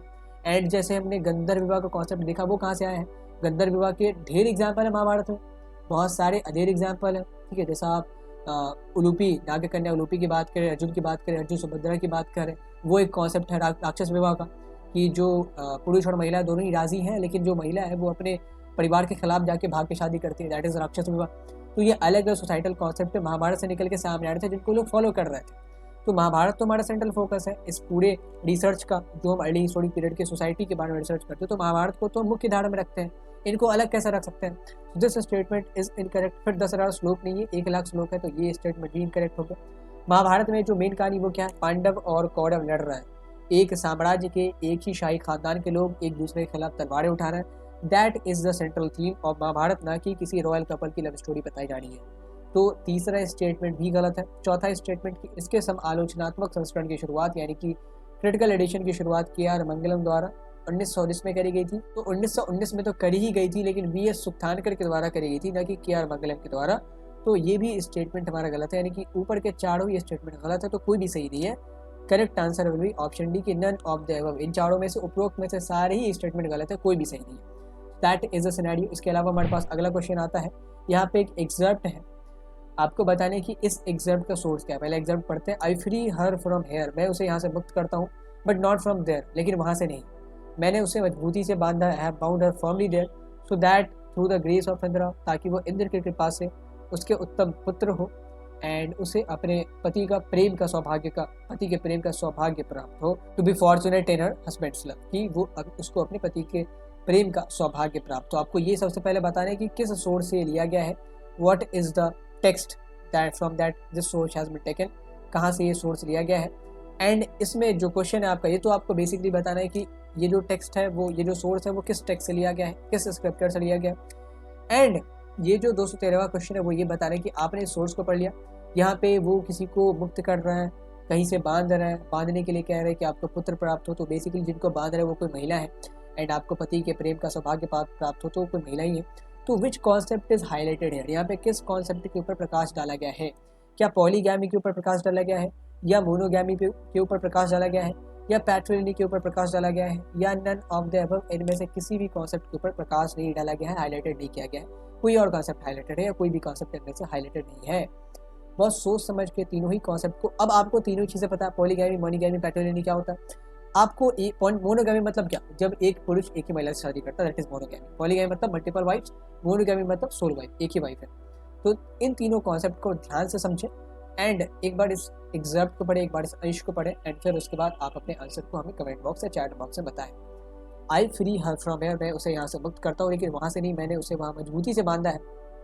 बेसिकली यहाँ शादी की बात करी जा रही है, किसी महिला की शादी की बात करी जा रही है एंड कौन ये बात कह रहा है, तो उसके फादर शायद ये बात कह रहा है कि इंद्र की कृपा से उसके उत्तम पुत्र हो, क्योंकि वही उसको मुक्त कर सकते हैं या वही उन्हें बांध सकते हैं, क्योंकि कन्यादान का जो अधिकार है वो तो पिता के हाथ में होता है। एंड कन्यादान का भी कॉन्सेप्ट हमने देखा था कैसे इमर्ज होता कि बेटियों को एक जिम्मेदारी के तौर पे लिया जाता था कि उनकी सही टाइम पे, सही एज में, सही जगह पे शादी कर देनी चाहिए। इसीलिए ये जो उनकी शादी है उसको एक फंक्शन के तौर पे नहीं, एक रिस्पॉन्सिबिलिटी के तौर पे लिया जाता था। एंड जब उनकी शादी होती थी तो पिता जो है वो कन्यादान करते थे, कन्या को दान करते थे। तो ये जो एग्जैक्ट है उसमें नरेटर वो पिता है, वही कह रहा है कि मैं उसे यहाँ से मुक्त करता हूँ एंड उसको इंद्र के पास से बड़े बड़े बहुत प्रतापी, बहुत उत्तम पुत्र प्राप्त हो, बहुत फाइन सन्स, एंड उसके बाद उनको उस महिला को, जो उनकी लड़की है, उनको अपने पति के प्रेम का सौभाग्य भी प्राप्त हो। तो यहाँ पे किस सामाजिक अवधारणा पर प्रकाश डाला गया है, बहुविवाह का तो कोई भी जिक्र नहीं यहाँ पे, मल्टीपल वाइफ्स का एक भी कॉन्सेप्ट यहाँ पे दिख नहीं रहा, मोनोगैमी का भी कोई जिक्र नहीं, यहाँ पे ये नहीं कहा जा रहा है कि एक ही विवाह हो या दो ही विवाह हो। पैट्रिलिनी का कॉन्सेप्ट यहाँ पे हाईलाइटेड किया गया है, क्योंकि यहाँ पे वो क्या कह रहा है, वो इंद्र की कृपा से मांग रहा है कि उनको उत्तम पुत्र की प्राप्ति हो। क्यों? क्योंकि वो जो हेरिटेज है, वो जो जायदाद है, उसके फादर का वो पुत्रों में ही बटेगा। So that is why the father, bride के जो पिता है, जो दुल्हन के पिता है, तो क्या मना रहे कि इंद्र की कृपा से तुम्हें उत्तम पुत्र प्राप्त हो, मतलब you will get fine sons and तुम्हें अपने पति का प्रेम भी मिले। तो यहाँ पे fine sons is the statement जो कि पैट्रिलिनी के कॉन्सेप्ट को दर्शा रहा है, मतलब पुत्र की प्राप्ति की इच्छा लोग इसलिए रखते थे क्योंकि उनको पता था कि जायदाद किस में बटेंगे। अच्छा, जब पुत्र नहीं है तो तब क्या होता था, जब मान लेते हैं, अगर हम जायदाद की बात करें, नॉर्मल लोगों के पास तो जायदाद होता है, राजाओं के पास राजगद्दी होती है, जब वो मरते थे तो उनका पुत्र बैठता था अकॉर्डिंग टू पैट्रिलिनी। अब अगर बेटा नहीं है तो क्या होगा, बेटा नहीं होता था तो ऑफन जो जायदाद है, जो गद्दी है, उस पर भाई बैठता था, ब्रदर। अगर भाई भी नहीं है, कोई किनफोक में भी ऐसा आदमी नहीं है जिसको ये रिस्पॉन्सिबिलिटी दी जा सके, तो बहुत रेयर केस में, बहुत ही ज़्यादा एक्सेप्शनल केस में कभी कभी जो महिलाएं हैं वो गद्दी पे बैठती थी। जैसा हमने प्रभावती गुप्त के केस में देखा था, वकाटका किंगडम में जब वो ब्याही जाती है तो जो उनके पति हैं रुद्रसेन, जो उसके हस्बैंड है, वो बहुत कम एज में उनकी मृत्यु हो जाती है। उसके बाद जो उनके लड़के थे वो बहुत अभी छोटे थे, तो उनको गद्दी पे बिठाया नहीं जा सकता, तो वो खुद गद्दी पे बैठती हैं अपने लड़कों के बिहाफ पे एंड तकरीबन 20 से 19 सालों तक उस पूरे वकाटका किंगडम को रूल करती है।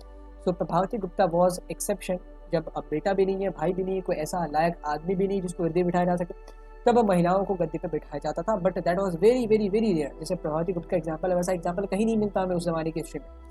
तो ये जो एग्जैक्ट है वो ऋग्वेद से लिया गया है। यहाँ पे एक श्लोक है, उस श्लोक का ही ये मतलब है कि मैं यहाँ से उसे मुक्त करता हूँ, मतलब मैं मेरी जगह से मुक्त करता हूँ एंड उसके हस्बैंड की जगह पे उसे बांध देता हूँ, मतलब उसे ससुराल में उसे बांध दिया है।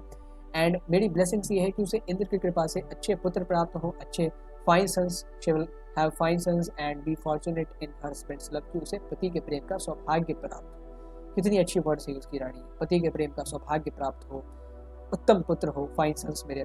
एंड ये सारी चीज़ें पैट्रिलिनी को दिखाती हैं कि पुत्रों की जो कामना है वो इसलिए करी जा रही है क्योंकि जायदाद या गद्दी की बात करें, वो सारी चीज़ें पैट्रिलिनी के अकॉर्डिंग पुत्रों में ही बटेंगी।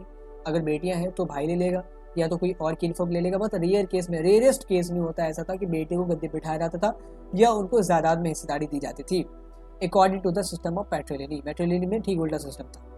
उसके बाद 214, which of the following statements regarding the concept of marriage as per the Brahminical text are incorrect, कि ब्राह्मणवादी ग्रंथों के अनुसार विवाह की अवधारणा के संबंध में निम्नलिखित में से कौन सा कथन गलत है। अभी आपने विवाह के बारे में पढ़ा था, तो विवाह के बारे में कौन कौन से जो स्टेटमेंट है वो गलत है। सबसे पहला स्टेटमेंट अकॉर्डिंग टू धर्मशास्त्र एंड धर्मशास्त्र धर्मसूत्र के हमने आपको बता दिया कि 500 BC के बाद क्या होता है, जैसे जैसे अर्बन सेंटर्स डेवलप होते हैं, लोगों की जो सोसाइटल थॉट प्रोसेस थी वो मिक्सअप होनी शुरू होती है। लोगों ने अलग अलग आइडियल बिलीव्स को क्वेश्चन करना शुरू कर दिया कि भाई हम ये क्यों नहीं कर सकते, ये क्यों नहीं कर सकते। बुद्धिज्म वाले आते हैं, मखाली गोसाला आ जाएंगे, जैनिज्म वाले आ जाएंगे। तो अब जो उस ज़माने के हिंदुज़म के स्कॉलर्स हैं जिनको ब्राह्मण कहते हैं, उन्होंने सोचा कि अगर हिंदुज़म को भी बचाना है तो हमें एक आचार संहिता बनाना पड़ेगा।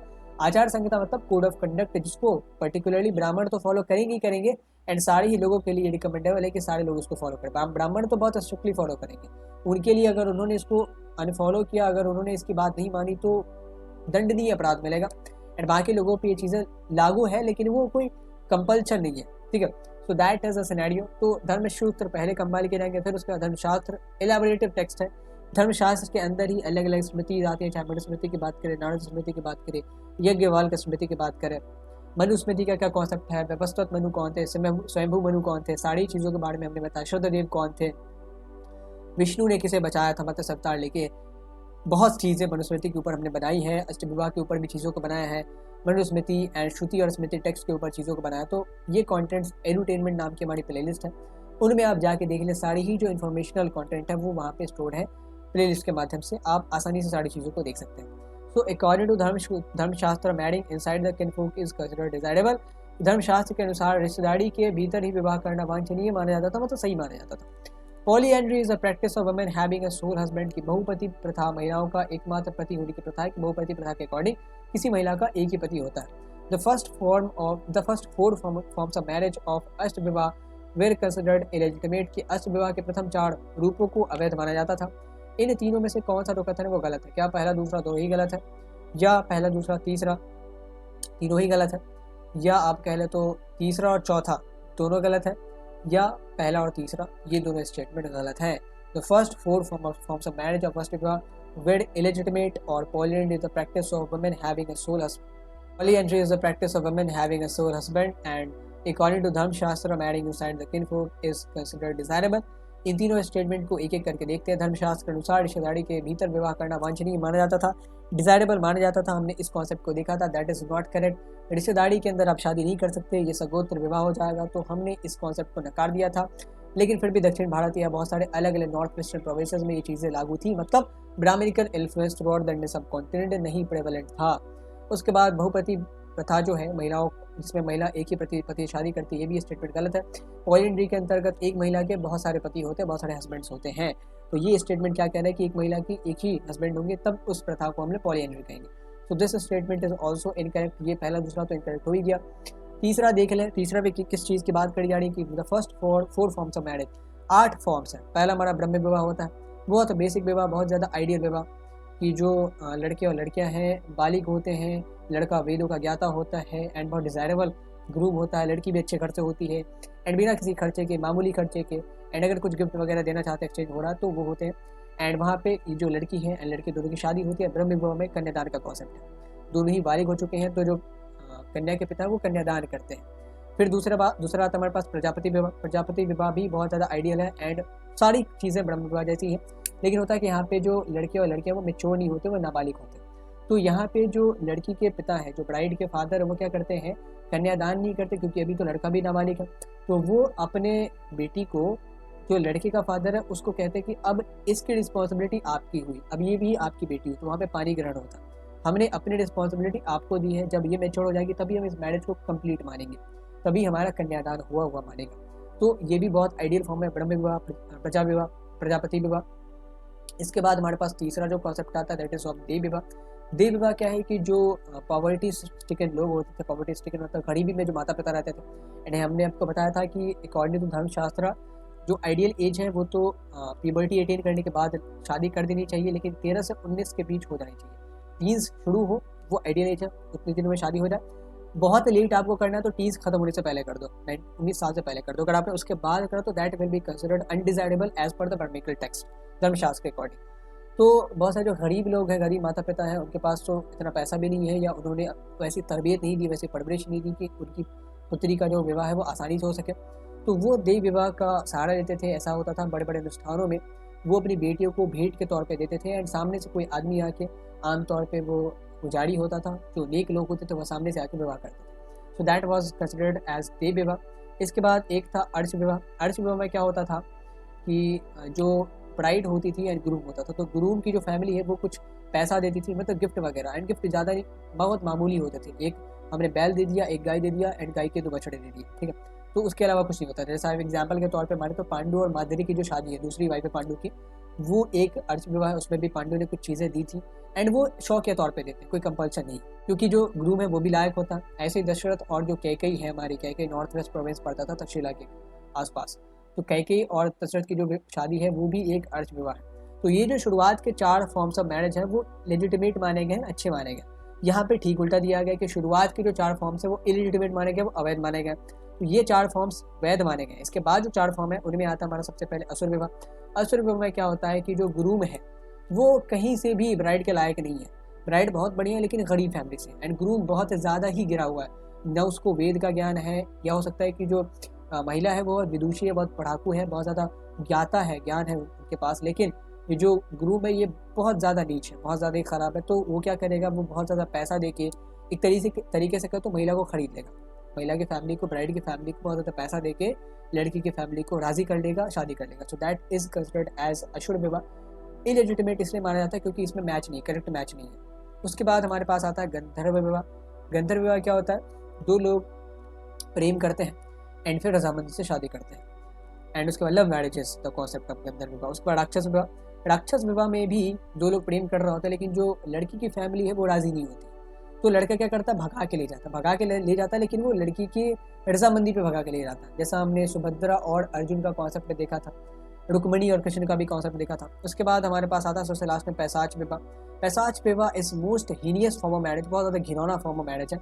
इसमें जो लड़का है वो क्या करता है, बहुत घिनौनी हरकत करता है, जो ग्रूम है उसे इंटॉक्सिकेट करके, नशा करके, मतलब मदहोश करके उसके साथ फिजिकल रिलेशन बनाता है, एंड लास्ट में उसके साथ विवाह करता है। जो पैसाच विवाह वॉज आउटलॉड, इसको तो सख्त तौर पे मना कर दिया गया था कि अगर ये कोई करता है तो उसे सजाए मौत दी जाएगी, उसके साथ बहुत कठोर व्यवहार किया जाएगा, कठोर दंड दिया जाएगा। बाकी इन तीनों को इलिजिटिमेट माना गया था, लेकिन जो पैसाच विवाह है उसको तो सीधे आउटलॉ कर दिया था। लॉर्ड मनु ने कहा था कि ये जो पैसाच विवाह है इसको तो करनी ही नहीं देना।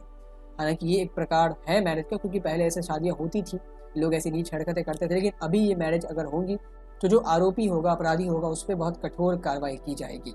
तो ये जो अष्ट विवाह के लास्ट के 4 रूप हैं, 4 फॉर्म्स हैं, उनको अवैध माना गया, ना कि पहले 4 फॉर्म्स को। तो ये स्टेटमेंट भी हमारा गलत हो गया। तो इन तीनों में से तीनों ही स्टेटमेंट गलत है। That means the option, correct option will be option B, यानी कि 1, 2 एंड 3 तीनों statement, all the 3 statements are incorrect है regarding the concept of marriage as per the Brahminical text. फिर एक हमारे पास लास्ट क्वेश्चन आता है गोत्र की अवधारणा से रिलेटेड, गोत्र के कॉन्सेप्ट से रिलेटेड कौन सी जो चीज़ें हैं, कौन सा जो स्टेटमेंट है वो यहाँ पे सही है।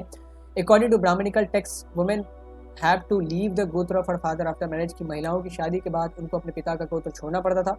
पीपल ऑफ सेम गोत्र कैन इजीली मैरी, एक ही गोत्र के लोग आसानी से विवाह कर सकते थे। Satavahana rulers derived their names from there mother, की सतवाहना शासकों ने अपना नाम अपनी माताओं से प्राप्त किए थे, मतलब अपनी माताओं के गोत्र से प्राप्त किए थे। उसके बाद इन तीनों में से कौन सा जो स्टेटमेंट है वो सही है, पहला दूसरा दोनों सही है, पहला दूसरा तीसरा दोनों तीनों ही सही है। फिर तीसरा चौथा ये दोनों स्टेटमेंट सही है, या पहला तीसरा ये दोनों स्टेटमेंट सही। बहुत ईजी क्वेश्चन है, हम डायरेक्टली ही आपसे डायरेक्ट कॉन्सेप्ट पूछा है, गोत्र से रिलेटेड डायरेक्ट एग्जाम्पल्स भी दिए हैं, ट्विस्टेड नहीं है पिछले क्वेश्चन की तरह, तो आप आसानी से इसका जवाब दे सकते हैं। तो शुरुआत करते हैं पहले स्टेटमेंट से। होप कि आपने इस क्वेश्चन को अटेम्प्ट कर लिया होगा कमेंट बॉक्स और चैट बॉक्स में। पहला स्टेटमेंट क्या कहता है कि महिलाओं को अपने फादर, अपने पिता का जो गोत्र था वो गिव अप करना पड़ता था। दैट इज़ ट्रू, उनको अपने पिता के गोत्र को छोड़ना पड़ता था एंड अपने पति के गोत्र को अडॉप्ट करना पड़ता था। इसीलिए जो अब उनकी आने वाली संतान होगी वो उनके पिता के गोत्र को अपनाएगी according to the system of patriliny. And brahmanical text में पैट्रिलिनी को ही प्रमोट किया गया है, मैट्रिलिनी को प्रमोट नहीं करा गया है। अगर मैट्रिलिनी होती तो वुमेन अपना गोत्र कभी नहीं छोड़ती, एंड जो लड़का है वो उनके गोत्र से अपनी एंसेस्ट्री ट्रेस करता।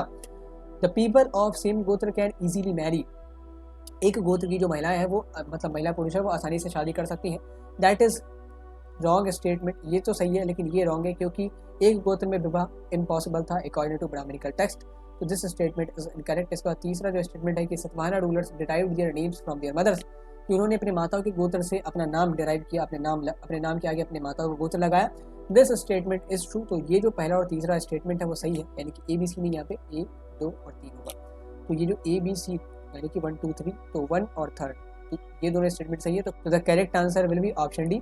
अब एक कॉन्सेप्ट देखते हैं, बहुत सारे लोगों को लगता है कि अगर सातवाहना रूलर्स अपनी माताओं के गोत्र से अपना नाम रखते थे, मतलब उनके गोत्र से अपना नाम रखते थे, तो प्रोबेबली वो लोग शायद मैट्रिलिनी को फॉलो करते होंगे। ऐसा बिल्कुल भी नहीं था, वो लोग मेट्रोनिमिक्स को फॉलो करते थे। वो अपना नाम जो है माताओं के गोत्र के नाम पे या उनके वंश के नाम पे रखते थे, लेकिन मैट्रिलिनी को फॉलो नहीं करते थे, क्योंकि अगर वो मैट्रिलिनी को फॉलो कर रहे होते तो सतवाहना जो किंग है वो कभी कभी महिलाएं भी बनती, ठीक है। उनमें पावर को एक्सरसाइज हमेशा पुरुष ही करते, मतलब राजा के मरने के बाद उनका लड़का ही गद्दी पे बैठेगा, बेटियों के बीच कुछ बांटा नहीं जाता था, नहीं उनको गद्दी बिठाया जाता था। तो they were not following the matriliny. Matriliny तब फॉलो होता जब वो एक तो अपने माता की तरफ से एंसेस्ट्री भी ट्रेस करते, तो ये भी वो नहीं करते, बस उनके गोत्र का ना अपने नाम में आगे में लगा लेते हैं, फर्स्ट नेम में। अपने माता की तरफ से गोत्र भी नहीं ट्रेस करते, गोत्र भी मतलब इनका वंश भी इनके पिता का ही वंश माता का नहीं है। मैट्रिलिनी में वंश आपका माता का होता है, लेकिन सतवाहना खाली क्या करते थे, अपने माता का गोत्र का नाम क्या रख लेते थे, अपने नाम के आगे लगा लेते थे। इसका मतलब क्या है कि सतवाहना जो क्वींस है वो प्रोबेबली अपने गोत्र को डाइल्यूट नहीं करती होंगी शादी के बाद, इसीलिए वो गोत्र जिंदा है एंड उसको अपने बेटों के नाम के आगे लगा दिया जाता था। लेकिन इसका मतलब ये नहीं कि उनके लड़के अब उनके गोत्र से जाने जाएंगे, वो अपने फादर के ही गोत्र से जाने जाएंगे, वो हैं उन्हीं के लिनेज के। बस ऐसा मेट्रोनिमिक्स के तौर पे लगा दिया जाता था कि हमने आपकी इज्जत की है, इसके मतलब as a sign of souvenir, और निशानी के तौर पे या डिग्निटी के तौर पे ऐसा लगा दिया जाता था। लेकिन मैट्रिलिनी का कॉन्सेप्ट नहीं था। अगर ये होता तो जो रूलर्स हैं वो कभी कभी महिलाएं भी बनती, हमेशा तो सतवाहना किंग्स ही बने, मेल ही बने।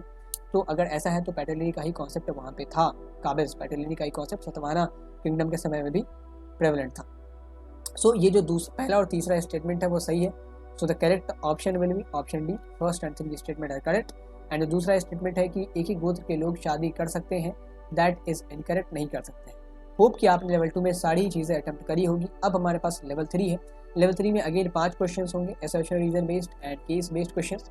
होप कि आप इसमें भी सारे क्वेश्चंस को अटेम्प्ट करेंगे। Now let's get started with the level 3। तो अब शुरुआत करते हैं लेवल 3 के पहले क्वेश्चन से। होप कि आपने पीछे सारे क्वेश्चंस को अटेम्प्ट करा होगा। This is the 216th question, 216वां क्वेश्चन है असर्शन एंड रीजन का, अभिकथन और कारण का। अभिकथन का स्टेटमेंट क्या कह रहा है कि Brahmanas started compiling the Dharmasutra and धर्मशास्त्र फ्रॉम 500 BC के 500 ईसा पूर्व से ब्राह्मणों ने धर्मसूत्र एंड धर्मशास्त्रों का संकलन किया। ब्राह्मण मतलब यहाँ किसी जाति विशेष से मतलब नहीं हमारा, Brahman was the term that was then used for the scholars, क्योंकि जाति प्रथा के अकॉर्डिंग जो वेदों को पढ़ते थे, पढ़ाते थे, सिखाते थे, लोगों को गाइड करते थे, दे वेर कंसिडर्ड एज ब्राह्मण। उसके बाद रीजन का स्टेटमेंट क्या कह रहा है कि with the emergence of urban centres social life was becoming complex and the earlier beliefs and practices were being questioned। कि नए नए शहरों के उदय से क्या हो रहा था कि लोग, एक शहर के लोग दूसरे शहर के लोग से मिल पा रहे हैं, सप्लाई चेन बनता था, ट्रेड सेंटर्स डेवलप होते थे, लोगों को एक सामान की ज़रूरत है तो यहाँ से वहाँ जाया जाता था, एंड सोसाइटी कॉम्प्लेक्स होती जा रही थी, लोग यहाँ की चीज़ों को अपने में अपनाते थे, अपनी चीज़ों को वहाँ छोड़ के आते थे। इससे क्या होता था, लोगों ने अर्लियर बिलीव्स को, जो पुरानी मान्यताएं थी या प्रथाएं थी, उनको क्वेश्चन करना शुरू कर दिया। साथ ही में बुद्धिज्म के लोग आ जाते हैं, जैनिज्म के लोग आ जाते हैं। तो क्या ये स्टेटमेंट हमारा रीजन का, तो आपको सबसे पहले क्या करना है, रीजन और असर्शन के स्टेटमेंट को चेक करना है, आर दे करेक्ट और इनकरेक्ट। उसके बाद आगे के स्टेप को स्टेप बाय स्टेप आगे बढ़ना, आगे के स्टेप को उसके बाद अप्रोच करना। सो होप कि आपने इस सवाल को अटेम्प्ट किया होगा। असर्शन और रीजन की सत्यता की पहले जांच करें, देन आपको बताने क्या असर्शन रीजन दोनों सत्य है और आर ए की सही व्याख्या करता है, और असर्शन रीजन दोनों सही है लेकिन आर ए की सही व्याख्या नहीं करता है। And A is true but R is false, A सच है लेकिन आर गलत है, और ए एंड आर दोनों ही गलत है।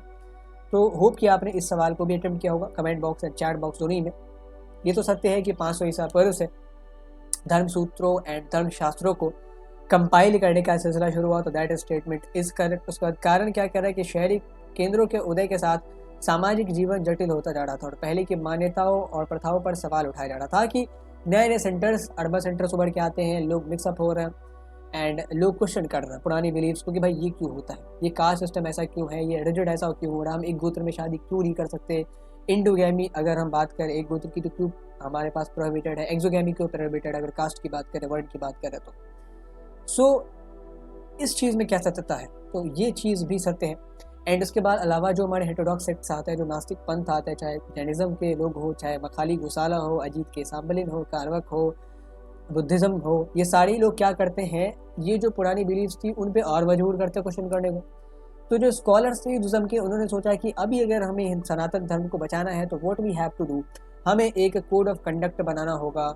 कोड ऑफ कंडक्ट मतलब how the society should behave, कैसे एक राजा को बिहेव करना चाहिए, कैसे एक ट्रेडर को बिहेव करना चाहिए, न केवल बिहेवियर पैटर्न पर बल्कि सारी चीज़ों पर। बिहेवियर में सारी चीज़ें आ गई, क्या शादी का क्या प्रोसेस होना चाहिए, शादी में क्या क्या चीज़ें करनी है, क्या क्या नहीं करनी है, अलग अलग वर्ण के लिए कौन कौन सी शादियाँ डिज़ायरेबल हैं। सो ये सारी चीज़ें उन्होंने कोशिश करी कि धर्मशास्त्र जैसे एक ग्रंथ में कंपाइल किया जाए। धर्मसूत्र सक्सेसर है धर्मशास्त्र का। धर्मसूत्र बहुत छोटा सा है एंड बहुत सारी पार्ट्स उसके डिसअपियर भी हो चुके हैं, तो हमारे पास कंप्लीट तो है नहीं कि धर्मशास्त्र बहुत बड़ा है। धर्मसूत्र के बाद कंपाइल करा गया एंड धर्मशास्त्र में चीज़ें एलैबोरेट फॉर्म में है, ये प्रोज है, ठीक है। इसके बाद इसी में स्मृतिज वगैरह, मनुस्मृति है, नारद स्मृति है, जितनी भी चीज़ें उन्होंने पीछे सुनी थी या पढ़ी थी, चाहे नारद स्मृति की बात करें, मनुस्मृति की बात करें, सारी ही चीज़ों को इसके अंदर वो कंपाइल करते हैं ताकि ना केवल राजाओं के लिए बल्कि शूद्रों के लिए भी, वैश्यों के लिए भी, ब्राह्मणों के लिए भी एक कोड ऑफ कंडक्ट तैयार हो एंड लोग इसको ससमय फॉलो कर सके, लोग इसको टाइम पे फॉलो कर सके ताकि ये सनातन धर्म जो है वो खत्म होने से बचाया जा सके। सो ये स्टेटमेंट भी सही है कि धर्मसूत्रों एंड धर्मशास्त्रों को कंपाइल करने का रीज़न यही था कि एक हम कोड ऑफ कंडक्ट बनाए जिसके अंदर सारे ही लोग फंक्शन कर सके। So both A and R are true and R is the correct explanation of A कि अगर अर्बन सेंटर्स का इमर्ज होता ही नहीं, अर्बन सेंटर्स नए नए डेवलप होते नहीं और सोशल लाइफ इतनी कॉम्प्लेक्स नहीं होती, विचारों का आदान प्रदान नहीं होता, अलग अलग नास्तिक पंथ नहीं उभर के आते सामने 6th सेंचुरी BC के बाद, तो क्या जरूरत थी धर्मशास्त्र और धर्मसूत्रों को कंपाइल करने की। इससे पहले भी तो लोग थे ना, वैदिक सभ्यता में भी तो लोग एग्जिस्ट कर ही रहे थे, तब हमें तो धर्मसूत्र धर्मशास्त्रों को बनाने की जरूरत नहीं पड़ी थी। लेकिन अचानक से 6वीं शताब्दी BC के बाद क्या होता है, 600 BC के बाद नए नए एम्पायर्स बनेंगे, नए नए शहर बनेंगे, लोगों ने एक दूसरे से मिलना शुरू किया, विचारों का आदान प्रदान हुआ।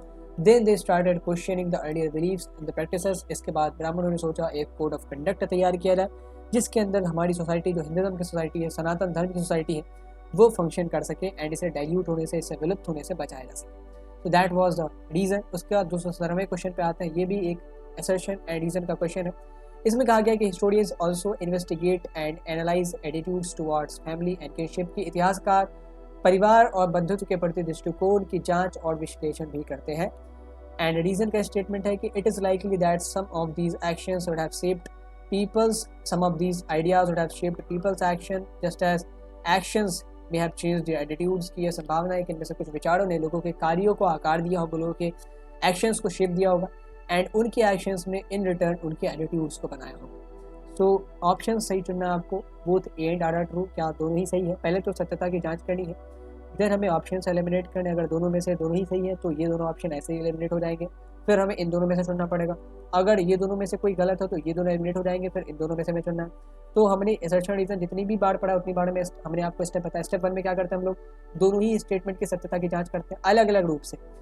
असर्शन और रीजन को हम इंडिपेंडेंटली पढ़ेंगे, हमें नहीं जानना है कि दोनों में क्या करेक्शन है, हमें इन दोनों को हमें इंडिपेंडेंटली पढ़ना है। Then we will come to know कि अच्छा इन दोनों में से कौन सही है कौन गलत है।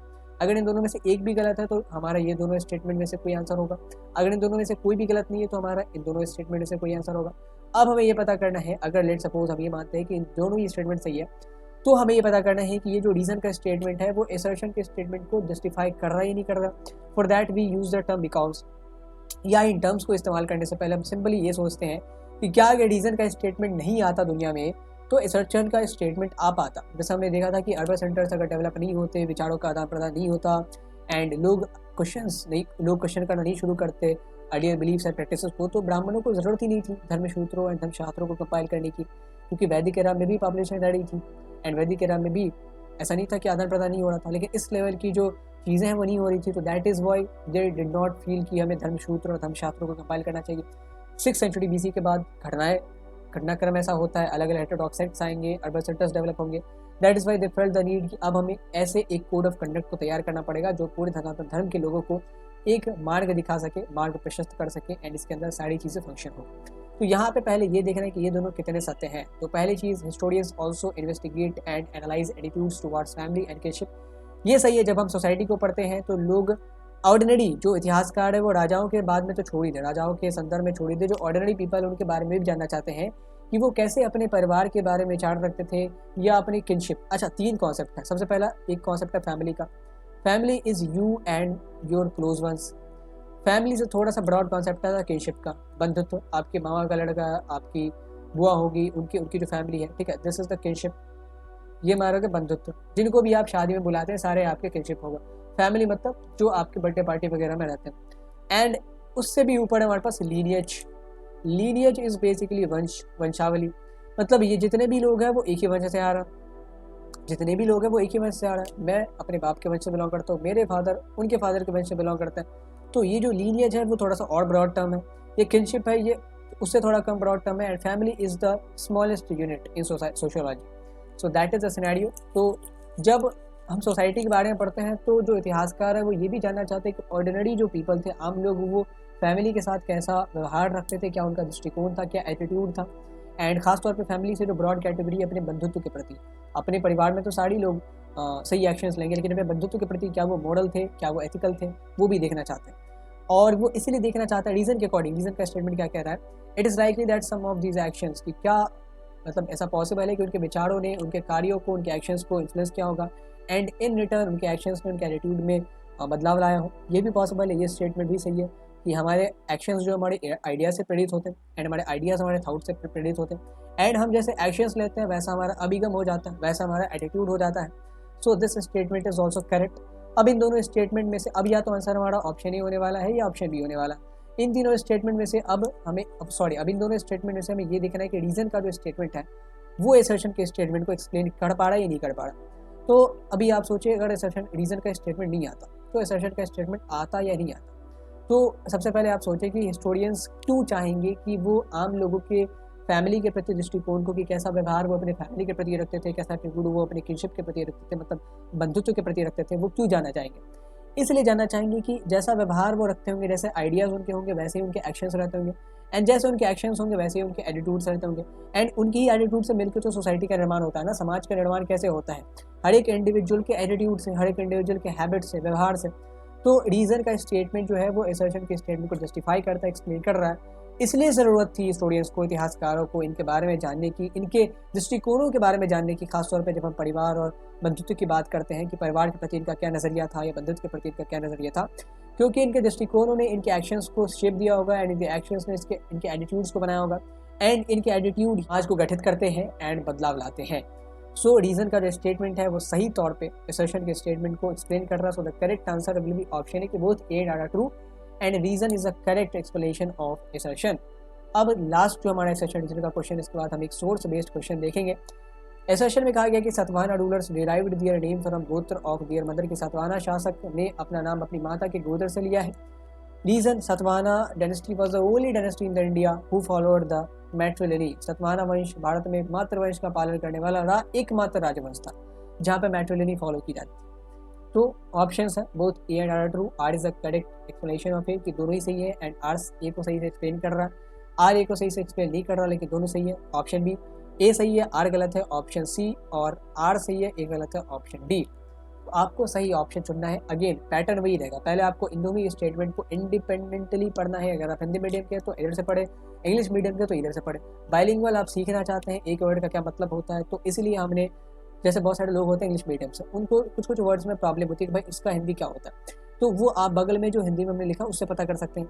या उससे भी बेहतर जब हम नोट्स रिलीज़ करते हैं, अभी हमने पहले चैप्टर का नोट्स रिलीज़ करा है पीडीएफ को कंपाइल करके एमसीक्यू की, वहाँ पे जो भी एक्सप्लेनेशन है वो बाइलिंगुअल है, हिंदी और अंग्रेजी दोनों में है। तो वहाँ पे आप जाके क्या कर सकते हैं, इन वर्ड्स को जान सकते हैं, उन वर्ड्स को सीख सकते हैं, इनका मतलब क्या होता है, हिंदी मीनिंग सीख सकते हैं जिनके बारे में आप बहुत कन्फ्यूज हैं। तो Satavahana dynasty was the only dynasty in the India to follow matriliny. हमने देखा था कि सतवाहना रूलर्स क्या करते थे, मैट्रोनिमिक्स को फॉलो करते थे, मैट्रिलिनी को फॉलो नहीं करते थे। अगर वो मैट्रिलिनी को फॉलो करते तो राजा की जो सत्ता है वो बेटियों के हाथ में जाती या बेटियों के वंश के हाथ में जाती। मतलब एक जो सतवाहना रूलर्स हैं वो अपनी सत्ता अपने नाना से अधिग्रहित करते, अपने मामा से अधिग्रहित करते। ऐसा तो हो नहीं रहा था, वो अपने फादर से अधिग्रहित करते थे, अपने फादर से इनहेरिट करते थे। Satavahanas did not follow the matriliny. हाँ, वो मैट्रोनिमिक्स फॉलो कर रहे थे, अपनी माता के गोत्र के नाम पे अपना नाम रख लेते थे। तो they did not follow the matriliny, instead they were following the metronymics. तो ये स्टेटमेंट हमारा गलत है, रीजन का स्टेटमेंट गलत है। तो करेक्ट आंसर होगी ऑप्शन सी, क्योंकि ऑप्शन सी में ही रीजन के स्टेटमेंट को गलत बताया जा रहा, बाकी सारे ही ऑप्शन में तो रीजन के स्टेटमेंट को ट्रू बताया गया। एंड असर्शन का भी देख लेते हैं। असर्शन का स्टेटमेंट सही है कि सतवाहनाओं ने अपना जो नाम है वो अपनी माताओं के नाम पर रखा था। तो असर्शन का स्टेटमेंट सही है एंड रीजन का स्टेटमेंट गलत है तो option C will be the correct answer. A is true but R is false. अब हमें जस्टिफिकेशन या एक्सप्लेनेशन को देखने की जरूरत ही नहीं है। पहले तो आप फैक्ट्स को देखें। पिछले सेशन में मैंने देखा था कि बहुत सारे लोग फैक्चुअल गलतियां कर रहे हैं। फैक्चुअल गलतियां ऐसे कर रहे थे, मतलब बहुत ज़्यादा बेसिक गलतियां हैं वो कर रहे थे। पिछले सेशन में मैंने कहा था कि जो अशोका के इंस्क्रिप्शन डिसाइफर करे गए उनमें कुशानों के इंस्क्रिप्शन का बहुत बड़ा रोल है, कुशानों के जो कॉइन्स हैं उनका बहुत बड़ा रोल है। तो बहुत सारे लोगों ने ये कंफ्यूज कर लिया कि कुशानों के कॉइन्स का नहीं, इंडो ग्रीक से कॉइन का रोल है। कुशानों के टाइम जो प्रकृति यूज़ की जा रही थी वो तो अशोका के समय यूज़ कर ही नहीं जा रही होगी, क्योंकि कुशानों एंड अशोका के अंपायर में डिफरेंस है, फर्क है 250-200 सालों का। तो एंड उसके बाद इंडो ग्रीक तो कंटेम्प्रेरी थे, तो उनके जो कॉइन्स हैं उनके कॉइन्स में जो ग्रीक यूज़ की जा रही होगी वही ग्रीक हमारे पास अशोकन इंस्क्रिप्शन में यूज़ की जा रही थी। एक इंस्क्रिप्शन हमने आपको बताया था कांधार में, जहाँ पे ग्रीक और अरमियाक दोनों ही लिपि यूज़ करी गई है। वहाँ से इंडो ग्रीक कॉइन्स और वो इंस्क्रिप्शन में ला के ट्रेस कर करके एक चीज़ को खारसी लिपि डिसाइफर करी गई, फिर प्राकृत लिपि को डिसाइफर करा गया। कैसे इन लिपीज़ को डिसाइफर करा गया, कैसे इन स्क्रिप्ट को डिसाइफर करा गया, इसके लिए वन शॉर्ट लेक्चर हमने बनाया हुआ, उसको देखिए। आप पिछले सेशन को भी देख सकते हैं, किंग्स फार्मेसेट हाउस का जो 5वां सेशन था उसको भी देख सकते हैं। So the correct answer will be option C. बहुत फैक्चुअल गलतियां भी बहुत बार होती है असर्शन और रीजन के क्वेश्चन में। जरूरी नहीं कि हर बार असर्शन और रीजन सही है, कभी कभी इन दोनों में से कोई एक गलत भी हो सकता है, तो आपको इसको चुनना पड़ेगा। यहाँ पे एक सोर्स है, सोर्स में कहा जा रहा है by making peace you honour your father and me as well as your well wishers, की शांति की संधि करके तुम मेरा, अपने पिता का और शुभचिंतकों का सम्मान करोगे। It is a wise man in control of his senses who guards his kingdom, की बुद्धिमान व्यक्ति जो अपने इंद्रियों को नियंत्रित करता है वही अपने राज्य की रक्षा कर पाता है। Grid and anger drag a man from away from its profits, की लोभ और क्रोध जो है मनुष्य को उसके लाभ से दूर कर देते हैं। एंड इन्हीं दो शत्रुओं को हरा के एक मनुष्य पूरी पृथ्वी को जीत सकता है। एंड हे son, you will happily enjoy the earth my son along with wise and heroic Pandavs, कि पुत्र तुम खुशी से विवेकी और वीर पांडवों के साथ सानंद इस पृथ्वी का भोग करोगे। एंड वहाँ युद्ध में कुछ भी शुभ नहीं होता, नहीं धर्म और अर्थ की प्राप्ति होती है, नहीं प्रसन्नता की। युद्ध के अंत में सफलता मिले ये भी ज़रूरी नहीं है, इसमें भी रिस्क है, आप भी जीत सकते हैं, सामने वाला भी जीत सकता है। इसीलिए अपने मन को युद्ध में लिप्त मत करो। ये एग्जर्प्ट आपके बुक में दिया गया है। एंड ये एग्जर्प्ट कहाँ का है, किसने बताया है, क्या कहा जा रहा है, ये सारी चीज़ें आगे हम आपसे पूछने वाले हैं। तो आप पहले इस एग्जर्प्ट को बढ़िया से पढ़ लें। By making peace you honour your father and me as well as your well wishers, it is a wise man in the control of his senses who guard his kingdom, की जो विवेकी पुरुष है अपने इंद्रियों को नियंत्रित करके अपने राज्य की रक्षा करते हैं। एंड जो लोभ और क्रोध है, ग्रीड, लालच और जो गुस्सा है, वो अपने लाभ से किसी पुरुष को, किसी आदमी को दूर कर देता है, वो हमेशा किसी आदमी की हानि करता है। जो आदमी लालच और गुस्से में हमेशा रहेगा उसका नुकसान ही होगा, कभी नफा नहीं होने वाला। And by defeating these two enemies a king conquers the earth, के इन दो शत्रुओं को हरा के कोई भी राजा पूरी पृथ्वी को जीत सकता है। इसलिए तुम भी पांडवों के साथ लड़ाई मत करो, तुम आराम से उनके साथ रहो, क्योंकि लड़ाई में ना तो यश की प्राप्ति होती है, ना ही शुभ होता है किसी का, ना ही अर्थ की प्राप्ति, पैसे की प्राप्ति होती है। एंड तुम लड़ाई को जीत जाओ ये भी तो सर्टेन नहीं है, ये भी तो निश्चित नहीं है, सफलता मिले ये भी ज़रूरी नहीं है। इसीलिए don't set your mind on war, कि अपने मन को युद्ध में लिप्त मत करो। सबसे पहला क्वेश्चन कि यहाँ पे 219वां क्वेश्चन की who is the narrator in this text, कौन इस टेक्स्ट की नरेटर हैं। यहाँ पे ऑब्वियसली किसी को बेटा नाम से, यहाँ पे जो नरेटर है वो सामने वाले को पुत्र नाम से रेफर कर रही है, तो प्रोबेबली वो शायद माँ होंगी। तो आपको बताने कि इनमें से कुंती इस सोर्स की नरेटर है, कथावाचक है, या द्रौपदी है, या गांधारी है। कौन इस सोर्स में नरेशन कर रही है, बता रही है, कह रही है, कुंती, द्रौपदी, गांधारी, या इनमें से कोई नहीं। तो बहुत बेसिक सा क्वेश्चन है। महाभारत में लड़ाई कौन चाह रहा था, पांडव तो नहीं चाह रहे थे, कौरव चाह रहे थे। एंड कौरवों में लीडर कौन था, सबसे ज़्यादा उतावला कौन था, दुर्योधन।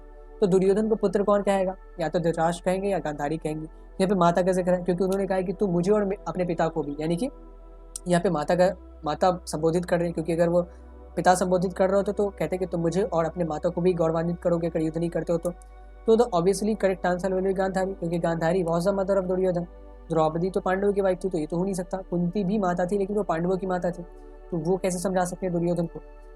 तो correct answer will be Gandhari. इसके बाद name the text from which this excerpt has been taken, उस ग्रंथ का नाम बता जिससे ये अंश लिया गया। क्या मनुस्मृति से ये ग्रंथ का अंश लिया गया, क्या मनुस्मृति वो ग्रंथ है जिससे ये अंश लिया गया, ये एग्जर्प्ट लिया गया है, या बृहदारण्यक उपनिषद वो ग्रंथ है जिससे ये अंश लिया गया है, या महाभारत से ये अंश लिया गया है, या ऋग्वेद से अंश लिया गया है। मतलब ये जो सोर्स है वो कहाँ से लिया गया है, what is the text that has been used to derive this source. Manusmriti, Brihadaranyaka Upanishad, Mahabharata and Rigveda. बहुत इजी क्वेश्चन है। पांडव और कौरव की कहानी किस में है, तो महाभारत में है, तो Mahabharata will be the correct answer, option C. And जो बृहदारण्यक उपनिषद है वो इसलिए खास हो जाता है क्योंकि इसमें बहुत सारे ऐसे शिष्य आए थे जिन्होंने अपने नाम के आगे मेट्रोनिमिक्स का इस्तेमाल किया था, जो अपने माताओं के गोत्र पे अपना नाम रखते थे। तो मेट्रोनिमिक्स का एग्जाम्पल आपको बहुत बार बृहदारण्यक उपनिषद में भी देखने को मिलेगा। Apart from Satavahana empire, Brihadaranyaka Upanishad में भी बहुत सारे ऐसी कथाएं हैं जिनमें जो शिष्य हैं वो अपनी माताओं के गोत्र के नाम पे अपना नाम रखते हैं। मनुस्मृति के बारे में हमने पढ़ लिया, ऋग्वेद के बारे में तो हमने पिछले चैप्टर में ही पढ़ा था।